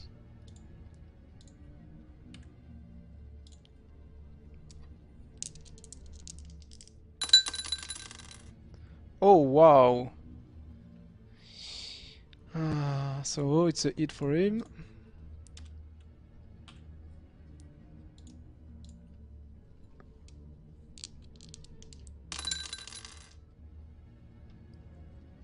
Five for him. 5 for us. 9 for him. 5 for us.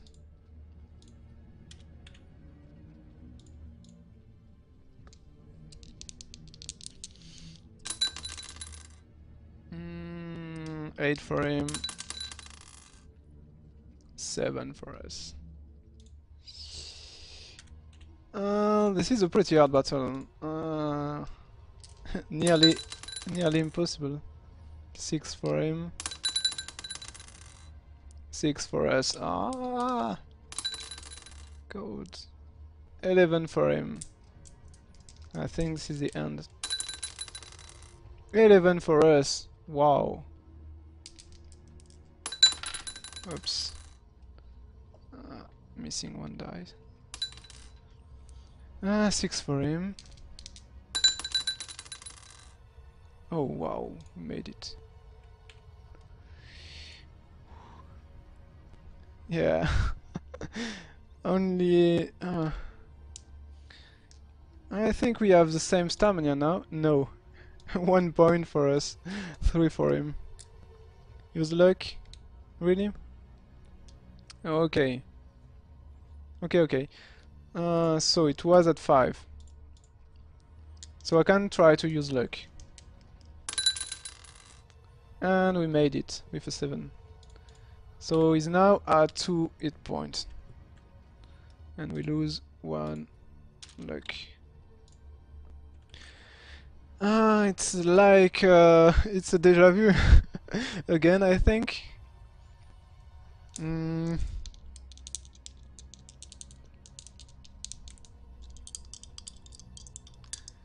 So I think we will have to use real life luck now. Okay, that's the dog roll. And he made 9. He made a 9. It was the same, I think, last time, no? It was 9 too? Was it? Okay. And 7. I think it's exactly the same as before. A 9 and a 7.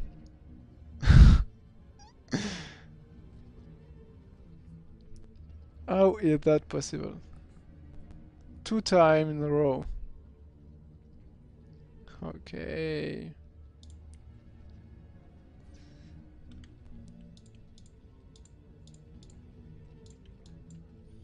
Okay, I'm sorry, but we have to do it again.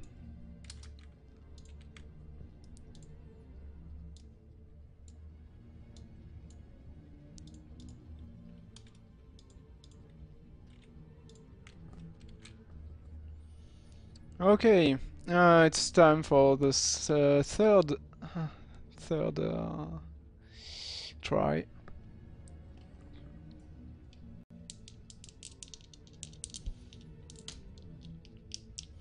Um,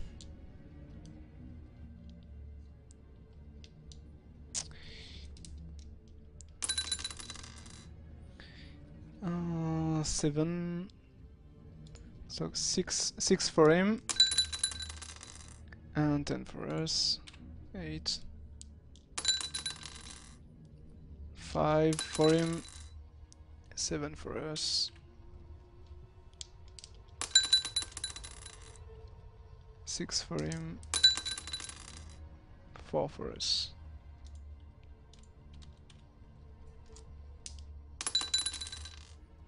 Uh, 3 for him.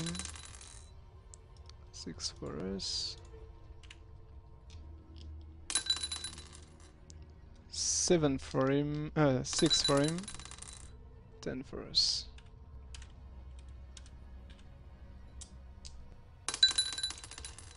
And 3 for him.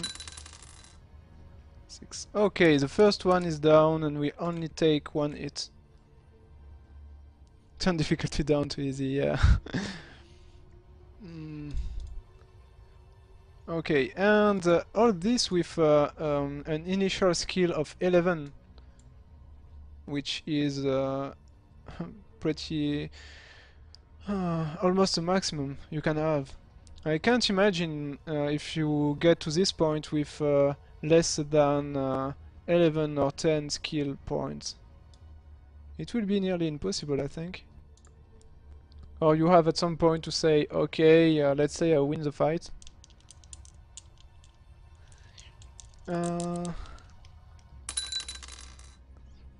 Okay, let's say it's a 6 for him. And a 7 for us. It's 5 for him. And 6 for us. Oh wow. Looking good. 6 for him. And a 6 for us. 12 for him. 12 for us! That's pretty sick, but it's right. Okay. Yeah. That's very, very good luck here. Let's continue. 7 for him. 7 for us. Oh wow. 12 for him. Let's make it. Okay.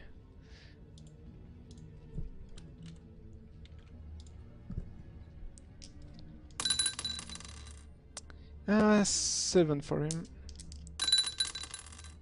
10 for us.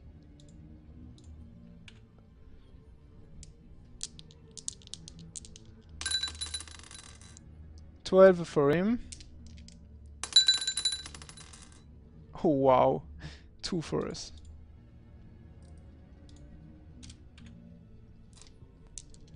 Oh, we can't lose now. It's impossible. 8 for him. No, it wasn't 8, but anyway, he's damaged us. 6 for him. Okay, 6 for him. Oh, 2 for us. What? What the hell? 6, 7. 7 for him. Oh, what? 5 for us.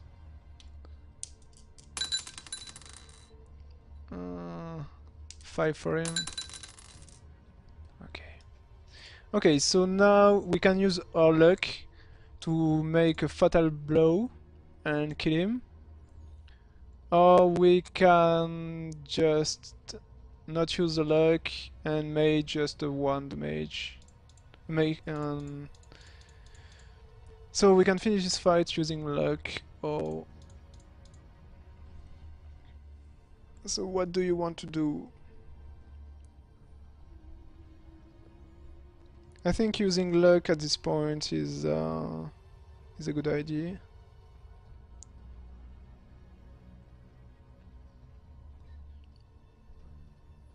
Okay, I will use the luck. Yep. Okay. So, if I make less than 10 with the 2 dice, he will be die. 9, that's good, and is dead. Ooh.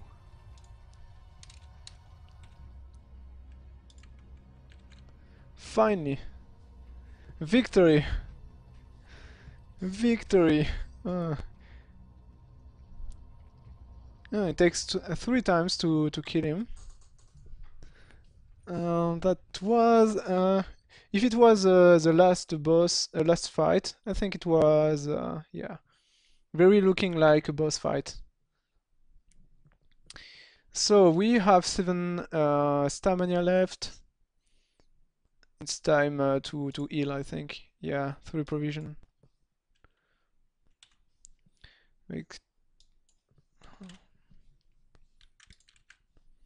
Make us to 19 stamina. Okay, let's continue. I think I should mark...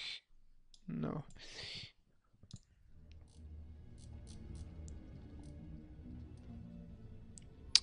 You wipe the blood from your sword and walk to the wooden door. You try to handle, but it is locked. If you have a skeleton key... What? A skeleton key? Otherwise, you may either pull on the cord hanging down in the front of the door, or attempt to charge the door open with your shoulder. Oh, what? Well, I think the ape man may have the key.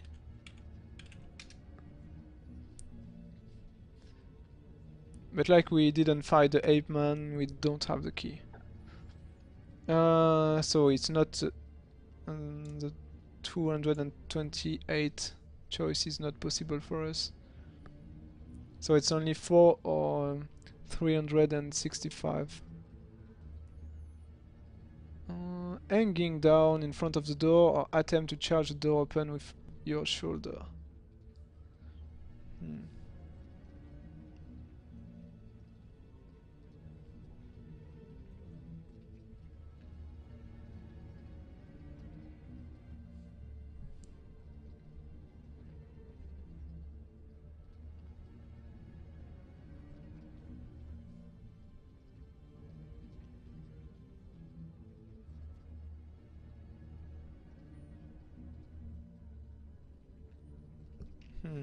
So nobody want to do a choice. Yeah. So let's think about it. Oh, pull the card. Okay, pull the card. Let's go for the 4.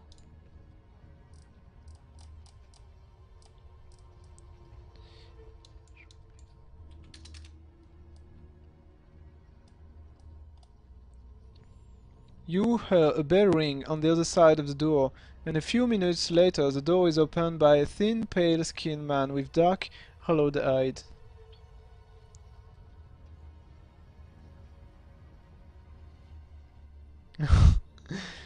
Who is wearing a servant uniform. In a cold, hissing voice he says, "Yes?" Okay.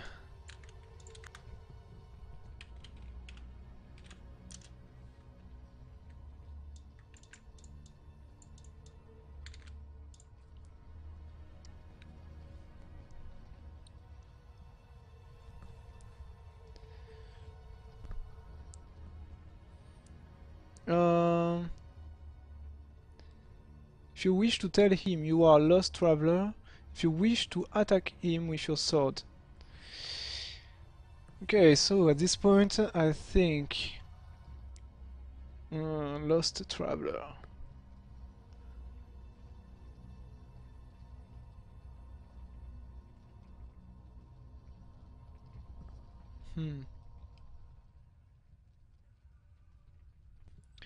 I think at this point maybe we should just kill everyone in the castle.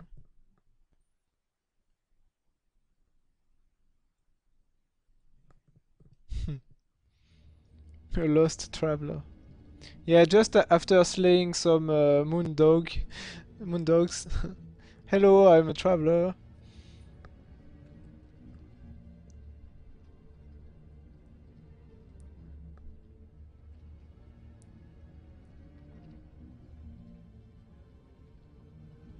Yeah, it may be a very dangerous servant, like something with 10 or 11 skill points. So yes, we can try to persuade him we are a traveler, and if he don't want to let us go in, we can just attack him.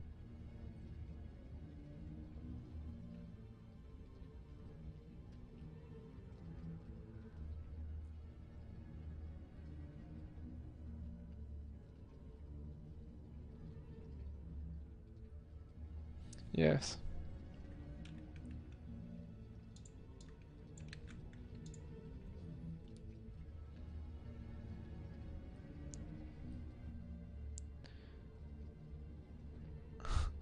I'm really lost. And there were these frightening dogs out there. Can you let me in? Okay, so let's go for the I'm lost.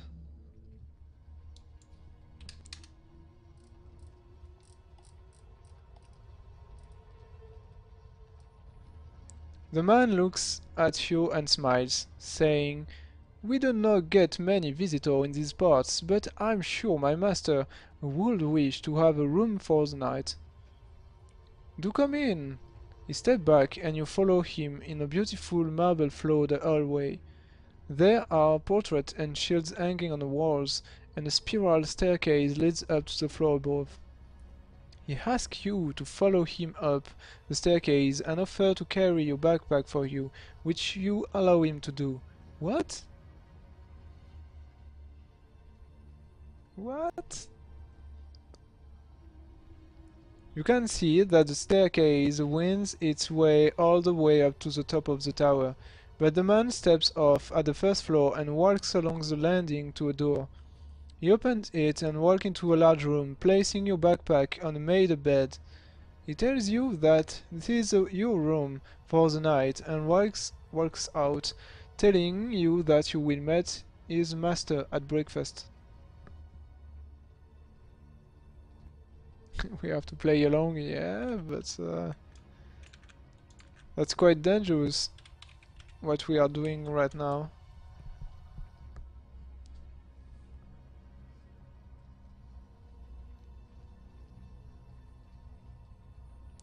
If you wish to lock the door and go to bed, if you wish to explore the tower after waiting a few minutes. And what about waiting more than a few minutes?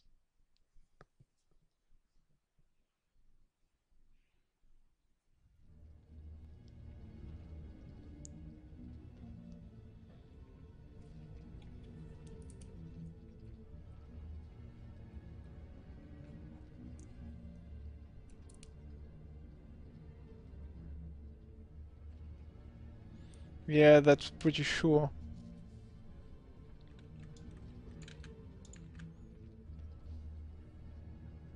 Yeah, okay. Let's explore the place. 77.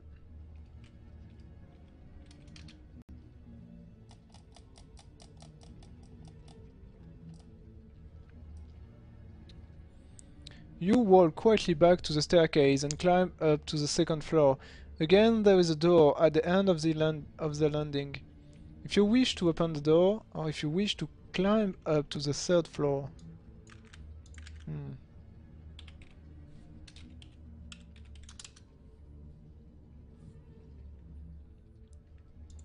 Yeah, I think the dog was at something like two, 217, something like that.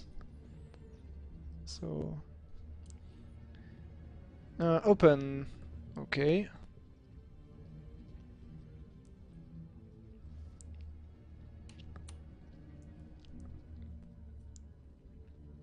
Climb up to the third floor.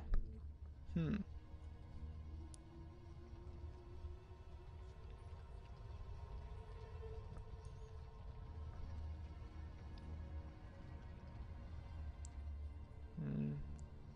Yes, but the master of the place should be on the third floor, no? But yes, we can explore this.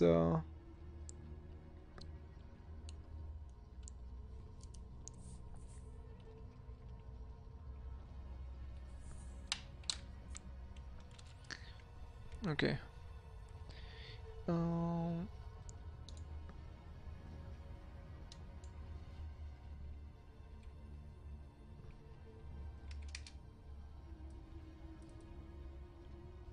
oh wow.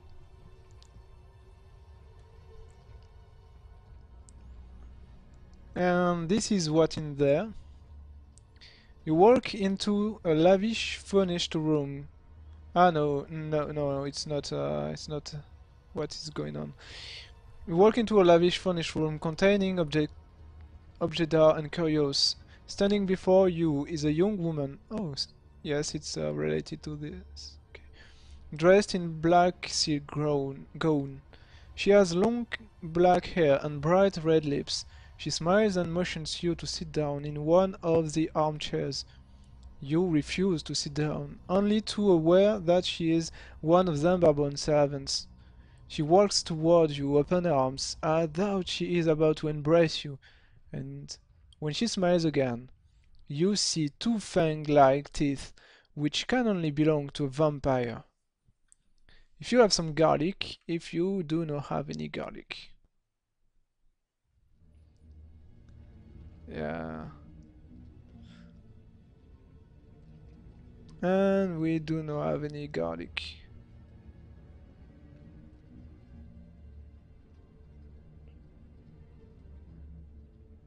We have garlic? Oh, a clove of garlic, okay. Oh, wow. Yes, totally forget about that.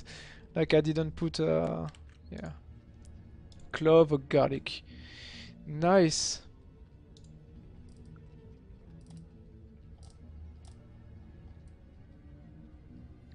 A horrified look spread across the vampire's face when she sees the clove of garlic in your hand. She retreats into a corner of the room, trying to escape the pungent smell, which negates her blood-sucking powers. You back out the room, taking the key to the door with you, and lock it from the outside.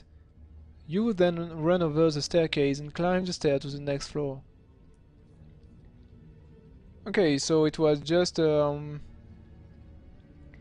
fighting room, but we made use of the garlic, which is good.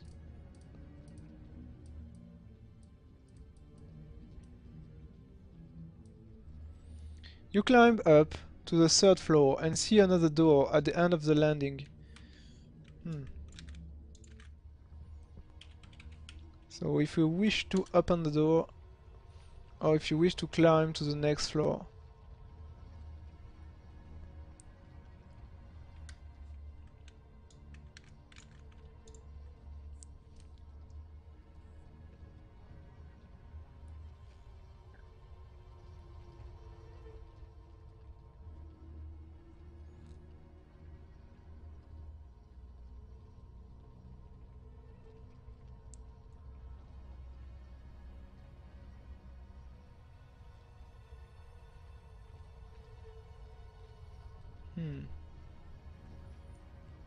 Yes, so we can continue exploration.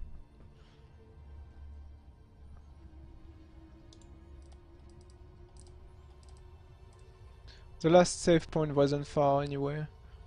Despite the light from... I have to put this here. Okay. Okay, so everyone is okay for this destination. Despite the light from the burning lanterns on the landing, you are unable to see anything inside the room. It is completely black. If you have a golden owl... Oh, that's something we haven't. If you do not. Okay.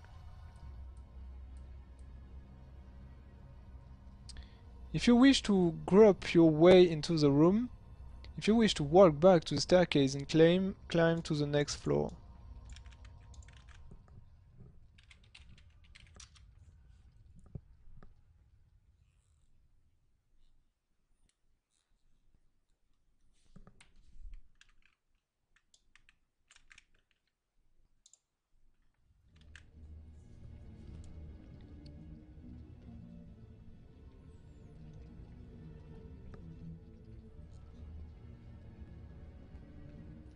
Yeah, we can still try to explore the room, but without any light, it will be quite difficult. And the lantern is useless. Yeah.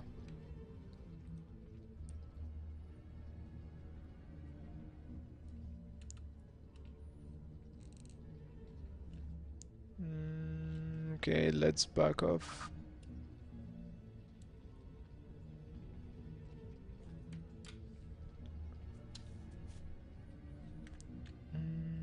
Was going to say? Yeah, we have a lantern and looks like it was taken into account. I don't know how, but looks like it's some magical shadow or something. Yeah, supernatural darkness, exactly.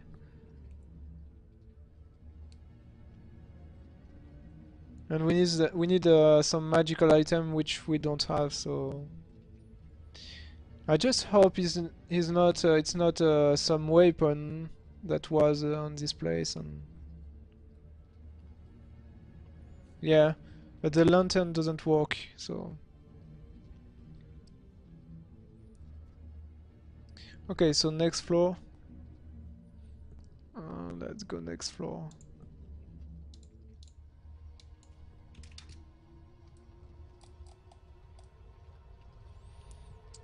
On the next floor, there are two doors adjacent to one another on the landing. One is painted white and the other black. Suddenly, a voice calls out from nowhere saying, "Oh, foolish adventurer, why do you even consider it remote possibility that you can defeat me, the almighty Zambabon? I am following your every move, but you do not know where I am." Ha ha ha. Okay, so I think we are spotted.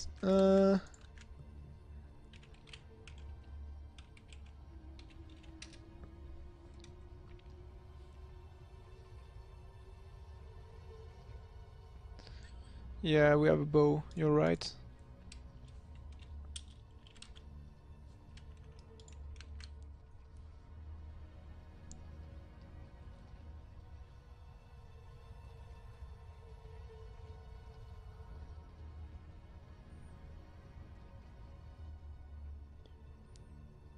Carry on up the stairs.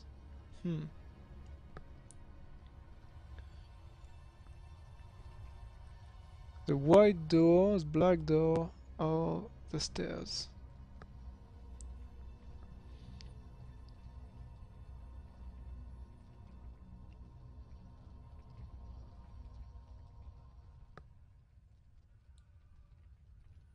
Hmm.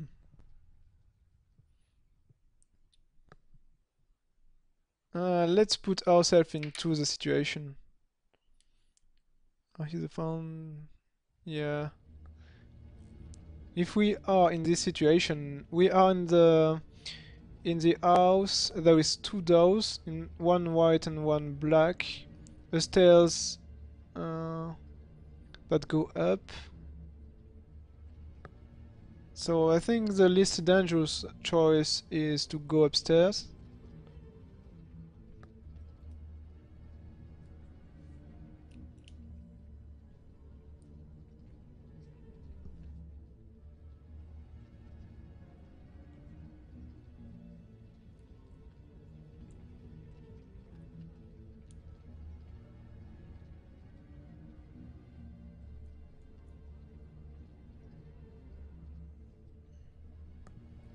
So maybe we should go upstairs.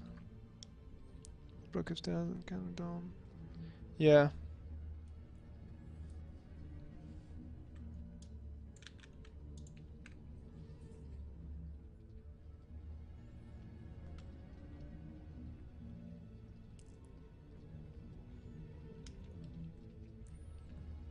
Yeah, let's go upstairs.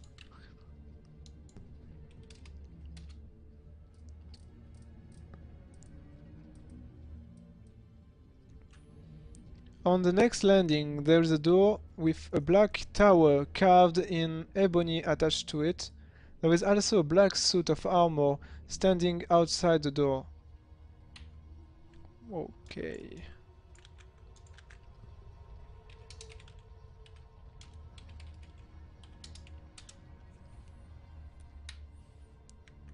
Hmm. This place is becoming more and more dangerous. Ah. We can inspect the suit of armor, open the door, or carry on up the stairs. Oh, there is another stairs?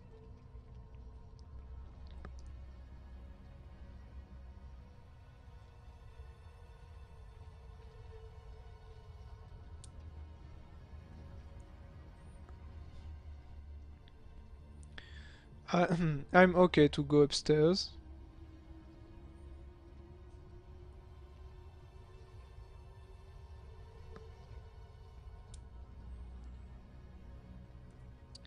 I don't know what we can find in behind this door or behind other door.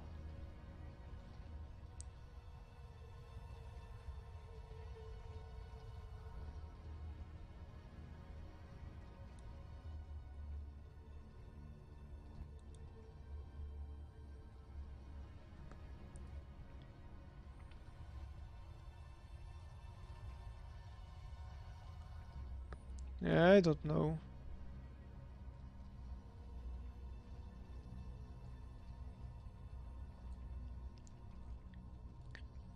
Oh, you think there is some challenges? Yeah, maybe. We will see. Okay, carry on upstairs.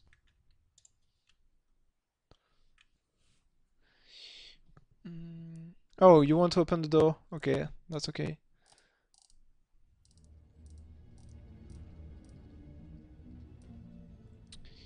The room you enter is full of debris and rotting food.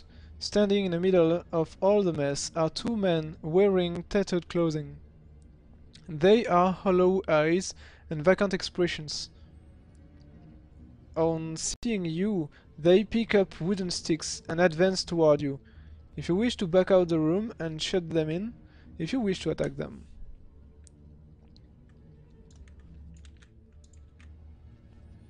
Hmm. It doesn't look like a challenge or something here. Yeah, more like zombies.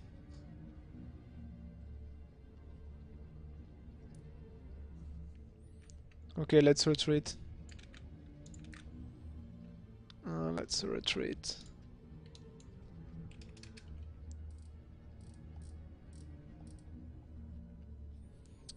You walk quickly over to the staircase and climb up to the next floor.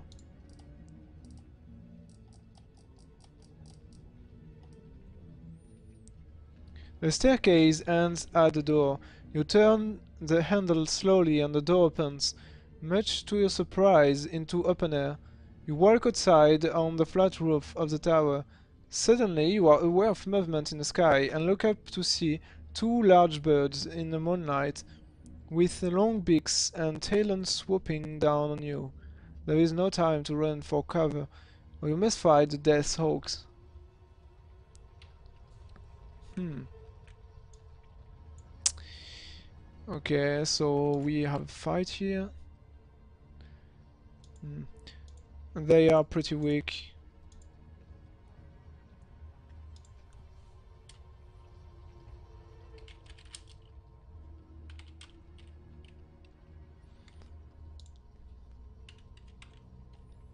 Okay, this should be pretty easy and quick.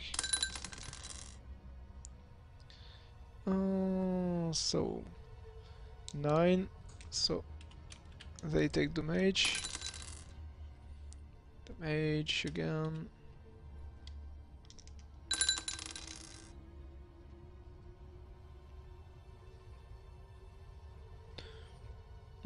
I'm thinking maybe the two of them are attacking us at the same time. Oh, I don't know. Fight them one at a time, okay. So it's 7 this time. 7. Okay. So the first one is dead. I think with 4 skill they have no chance.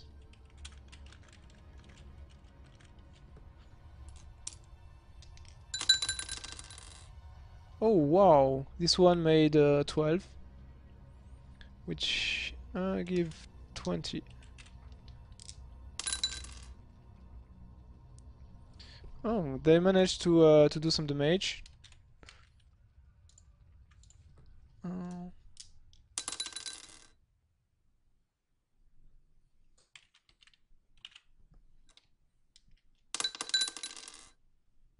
okay.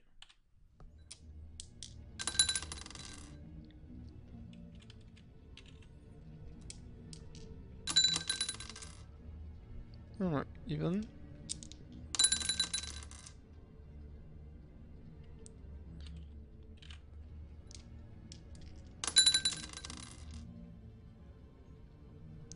Okay, down. Okay, the 2 oak are dead. Yeah. And one of them managed to do a scratch on us. Um, okay, so we managed to win. Let's go.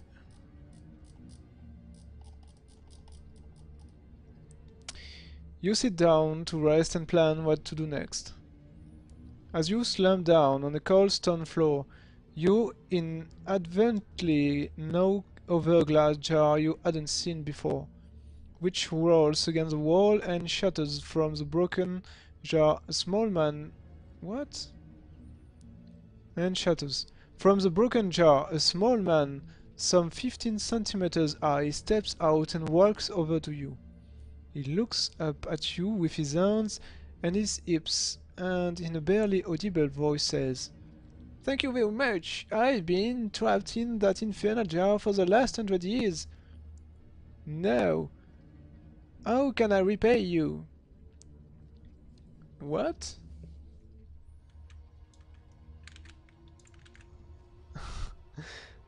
A little man in a jar. That's pretty awkward. So we can ask the whereabouts of the vagabond, or we can ask for a full heal.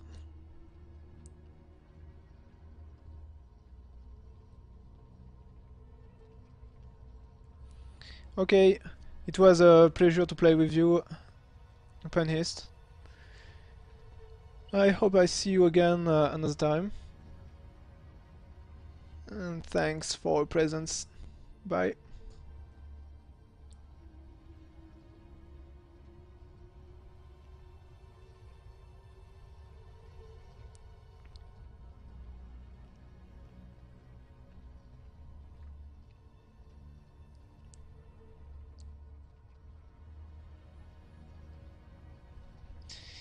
Okay, thanks for the follow. Bye.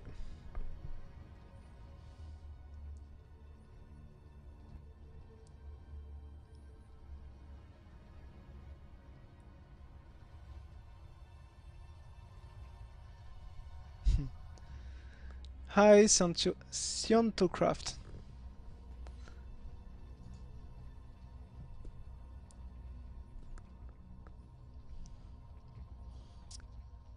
Yes, we are nearly at the end, I think. We are trying to find Zambarbon, a necromancer, to kill him.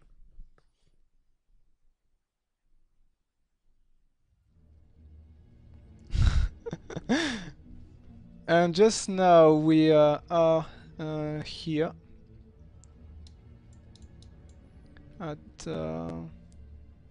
314, and we just broke a glass jar and a small man appeared. And so we have two choices. ask about Zambabon whereabouts, or he'll ask for some heal. And I think we can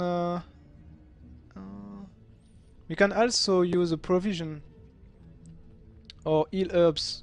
We can use the heal herbs, like we still have one to try to heal before next fight.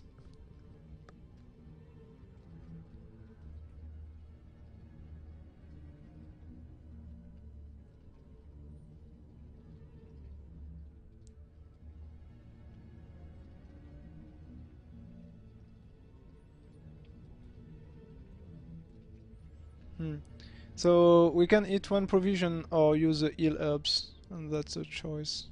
Okay. So let's use one provision quickly, which takes us to our maximum. And let's go to ask about Dambabon whereabouts.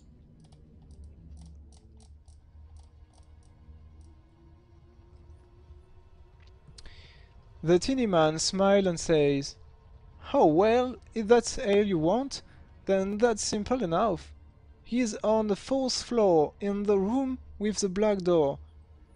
Then he waves his arm at you and disappears in a small puff of smoke. You stand up and walk back down the stair to the floor where there are 2 doors adjacent to each other on the landing. You breathe in deeply and turn the handle of the black door. Oh, he was behind the black door. Okay. So let's go for the final fight, I think.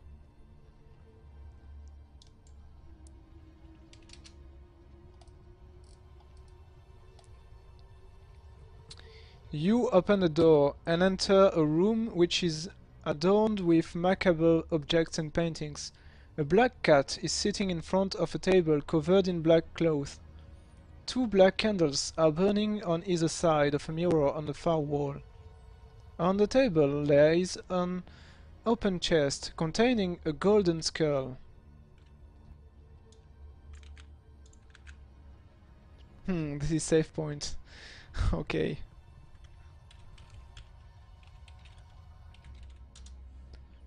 Yeah, let's do a save point of this place.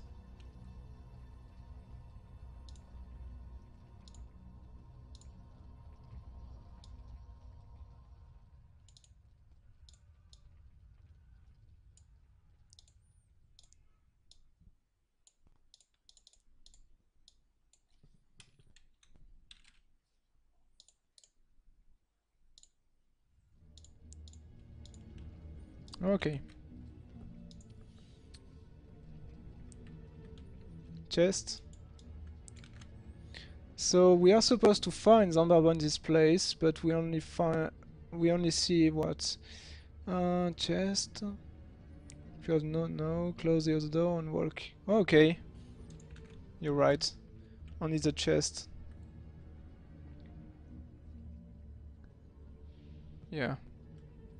Or maybe the little guys was lying and Zambabon is in the white white room, and this chest is a trap.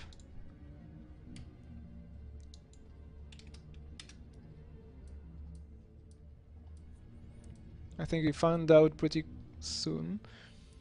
Oh no! If you are wearing the ring of golden eye. I think we don't have the ring of golden eye.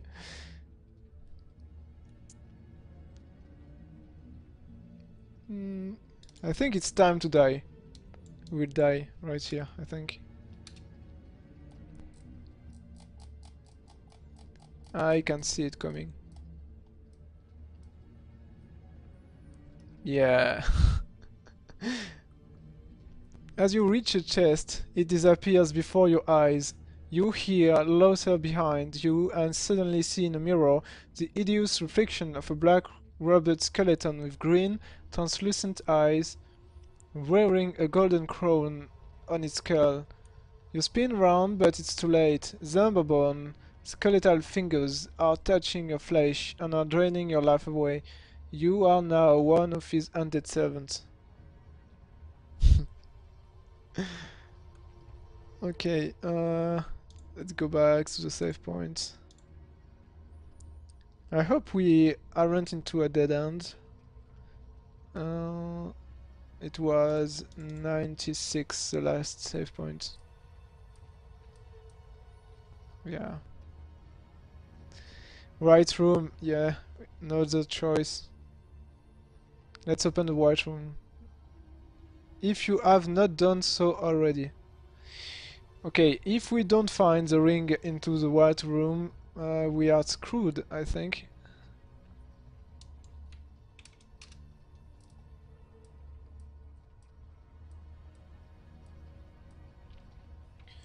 You enter the room, which is dark and very cold.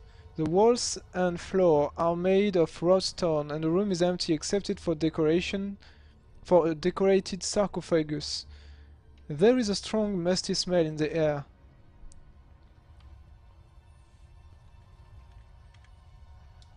Hmm.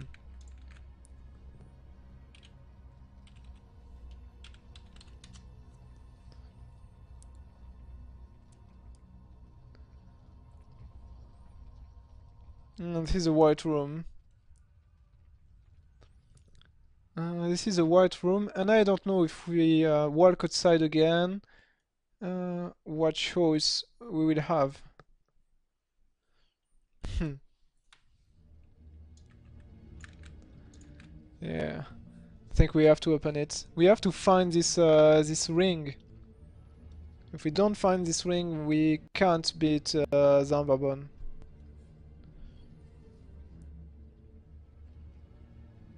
Yeah, that's true. Um, okay, let's open it.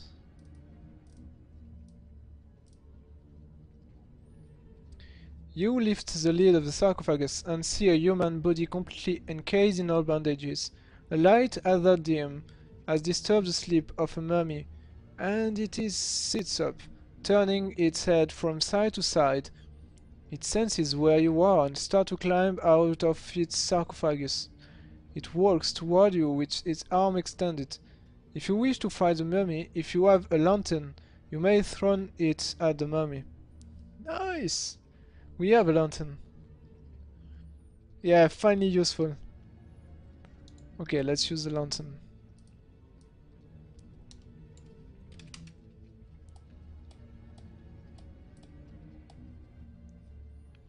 The lantern breaks on impact with the mummy and covers it with burning oil.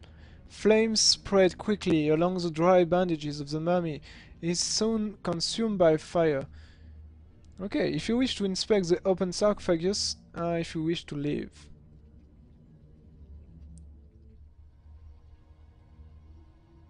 Yeah, we didn't fight the zombie too. But maybe we will find the ring here. Let's see. So do we explore or leave? I think we have to explore, yeah. No other choice. Oh yes! The sarcophagus contains a gold ring which has an eye etched into its top. You have found the long-lost Ring of Golden Eye. Fabled for its ability to allow its wearer to detect illusion. Add 2 luck points and leave the room. And we are at our maximum of luck. I think the lantern is destroyed, but instead we get Ring of Golden Eye.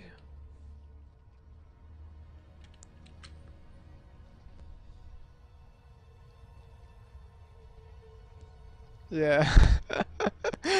Yeah, I was I was afraid of something like the ring was somewhere at the beginning uh, of the city of thieves. But yeah, we found it. So time to face Zambabon.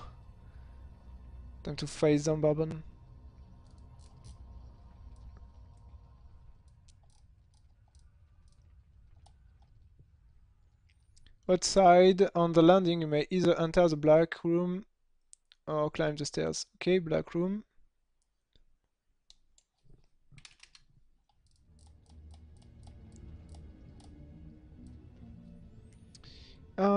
Inspect the chest.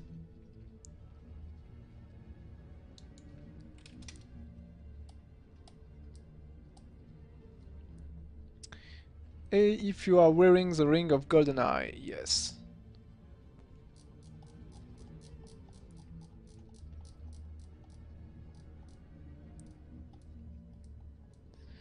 Oh wow.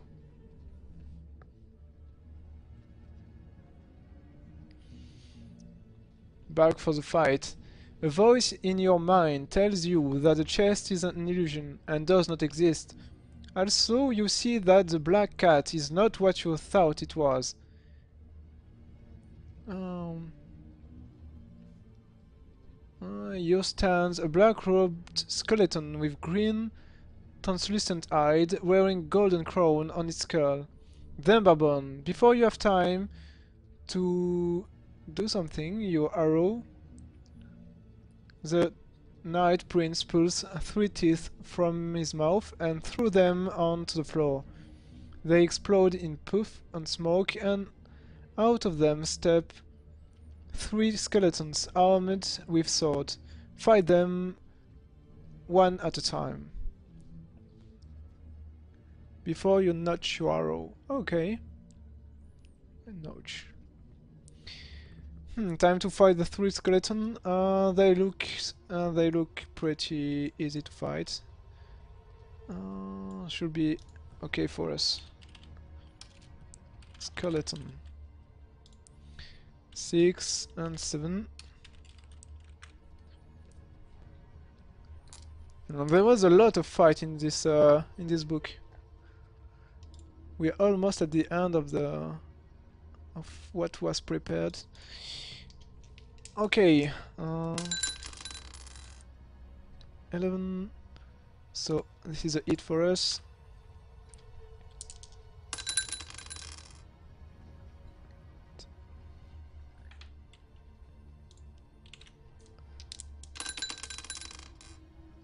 Oh, it hit us.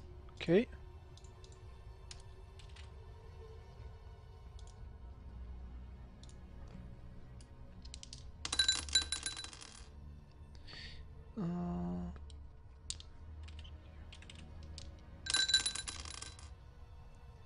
Nice.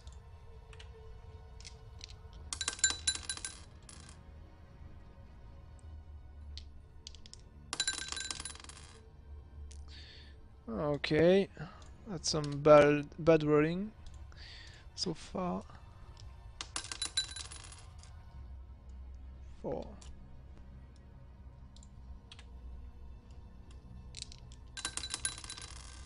And 3 for him, which is dead. Okay, the first skeleton is down. The second one is, I think, the most dangerous one.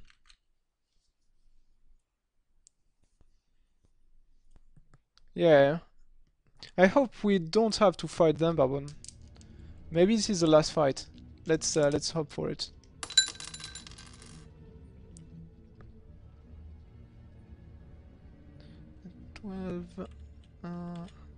Okay.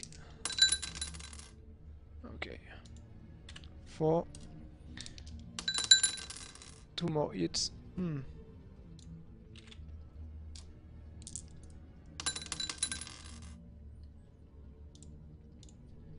We are taking some hits right here. It's not good.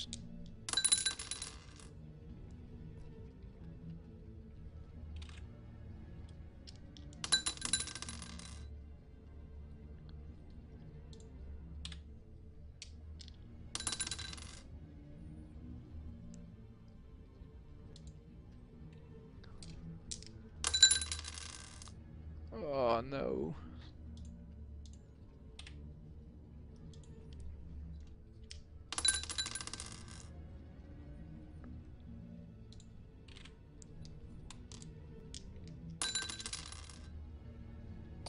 Okay.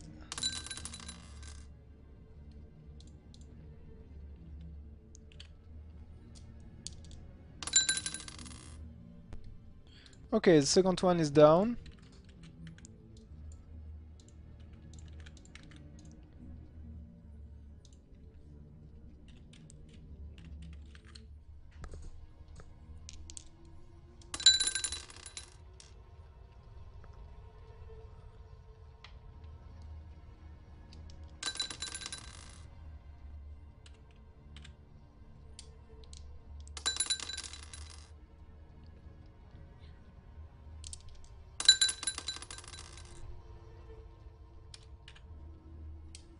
Two more hits, and it's done. Oh, 12.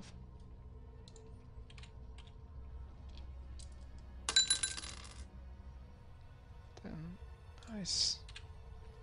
One more hit.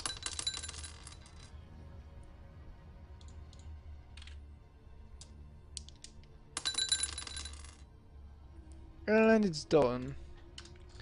Okay, the three skeletons are dead. We lose quite some health, quite some stamina, but it's done. I think we don't have the time to use bandages or or provision.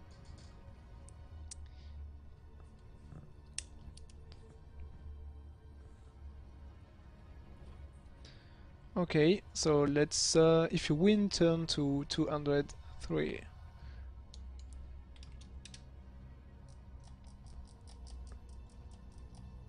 Why not? Because we are in combat. Oh, this is Zambarbon face. Zambarbon walks toward you.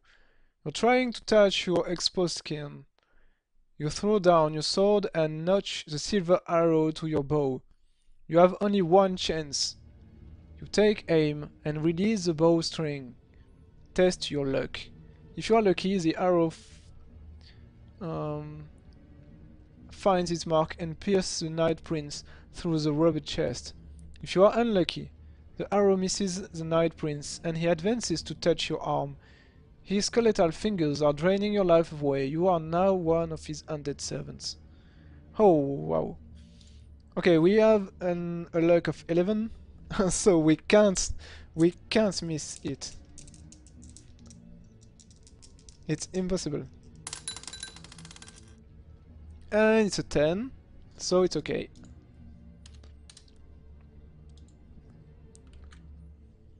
So the arrow pierces his chest. Let's go. The Night Prince is paralyzed, but not for long. He can summon an earthly power to defend himself, and you must act quickly. What compound will you rub into his eyes?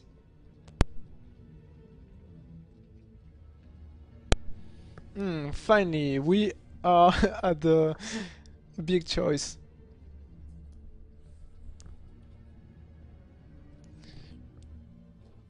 Okay, I have noted, yeah, I have noted this number, so we can know which one was correct. So, yeah. Oh, it was removed because of save point, but both of us have choose for this one.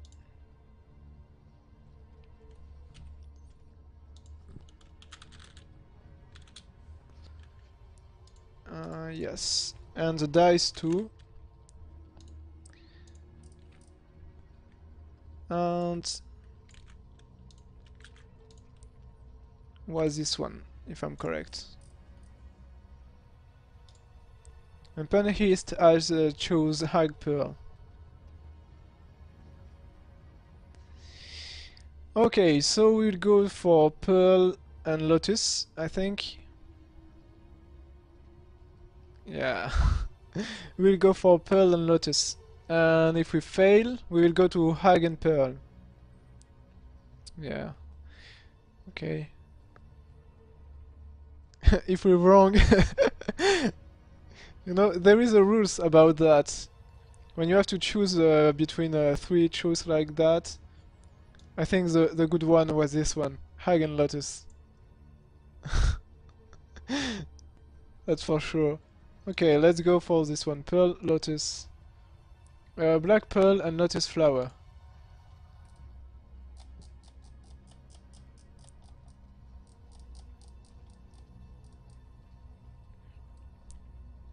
Yes, that was wrong. You step back from the vile body of Zambabon, waiting for him to decay. However, you have chosen wrongly. He pulls the arrow from his chest and rubs the compound from his eyes. He sees you and laughs. You are mesmerized by his power and are unable to move. He walks up to you and touch your face with his skeletal fingers. Your life is being quickly drained away, and soon you will begin your ended existence as a servant of Zambabon.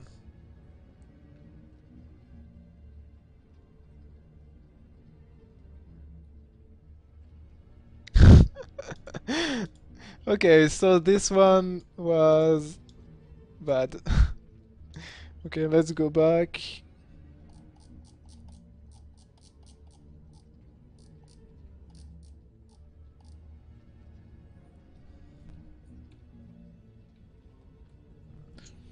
So, second choice. Second choice, it's Ag plus Pearl. Axe Air and Black Pearl. 9. Go to 9.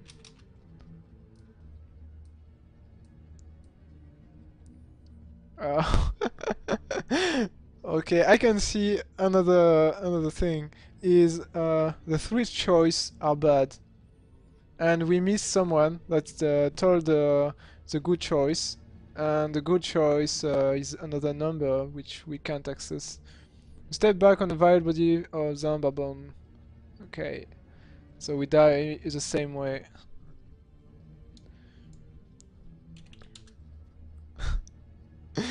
So it was Black Pearl. No, it was Lotus Flower and Hag's Hair. Why? Yeah, I can see the three choices are wrong. I can see it. Ultimate troll. I think it's the ultimate troll.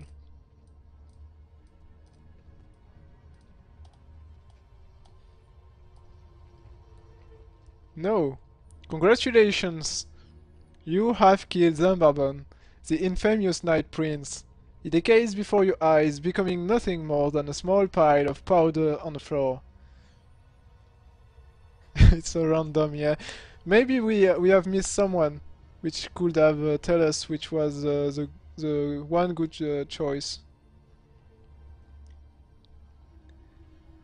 I don't know. Maybe if we play again the book one day, we will see in what place someone give us some hints about this choice.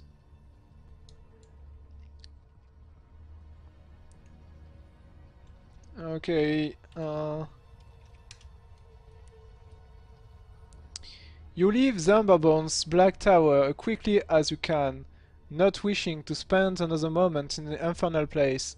Before leaving, however, you set it alight so that no evil entity may ever again use it for foul deeds. You sleep the rest of the night and long into the next morning in a hayfield, before setting off for Silverton in the afternoon. Battle-weary and hungry, you arrive in Silverton the same evening. You are given a hero welcome, and gift after gift is bestowed upon you. A feast is arranged, and there is loud music and drinking in all the streets. Finally, Owen Caralif makes a speak and presents you with a gold orb worth hundreds of golden pieces. The people of Silverton are joyous once again. Wow! This was a very good adventure, I think. And more or less we managed to to play through in on our first try, which is I don't know if it's very lucky or yeah, it was very fun.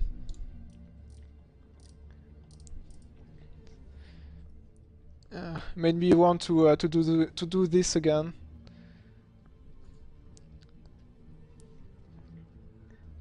Yeah, we got it in one try. This is unbelievable because I think there is only one path in this game, in this book. There is only one path. So if you take the wrong path, you're dead. Yeah.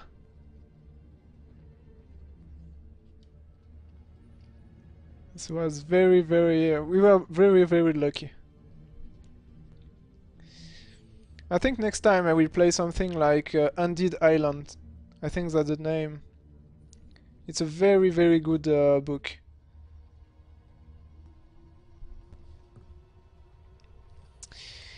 Ah, okay. I think I will stop now, drink something, eat something. It was a very long run. Yes, Undead Island. I think that's the name. Your boat just you just woke up on an island and you can choose where you want to go, you can backtrack, there is a lot of place to go. It's very interesting. Yep. Yeah, I hope my accent wasn't that bad.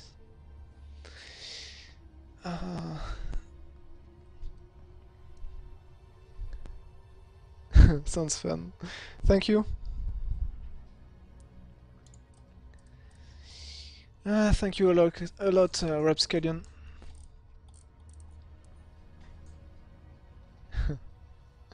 No, I'm from France. France.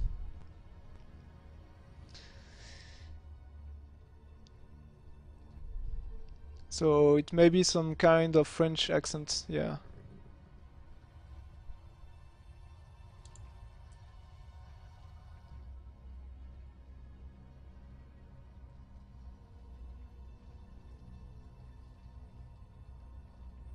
Oh, thank you.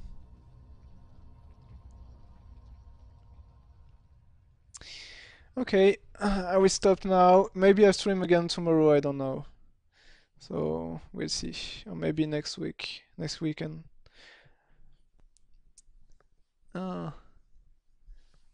Yeah. I trying to improve my English by hearing some Twitch and Alright, thank you. Yeah, it's night here. You're right. So bye and thank you. Maybe at another time.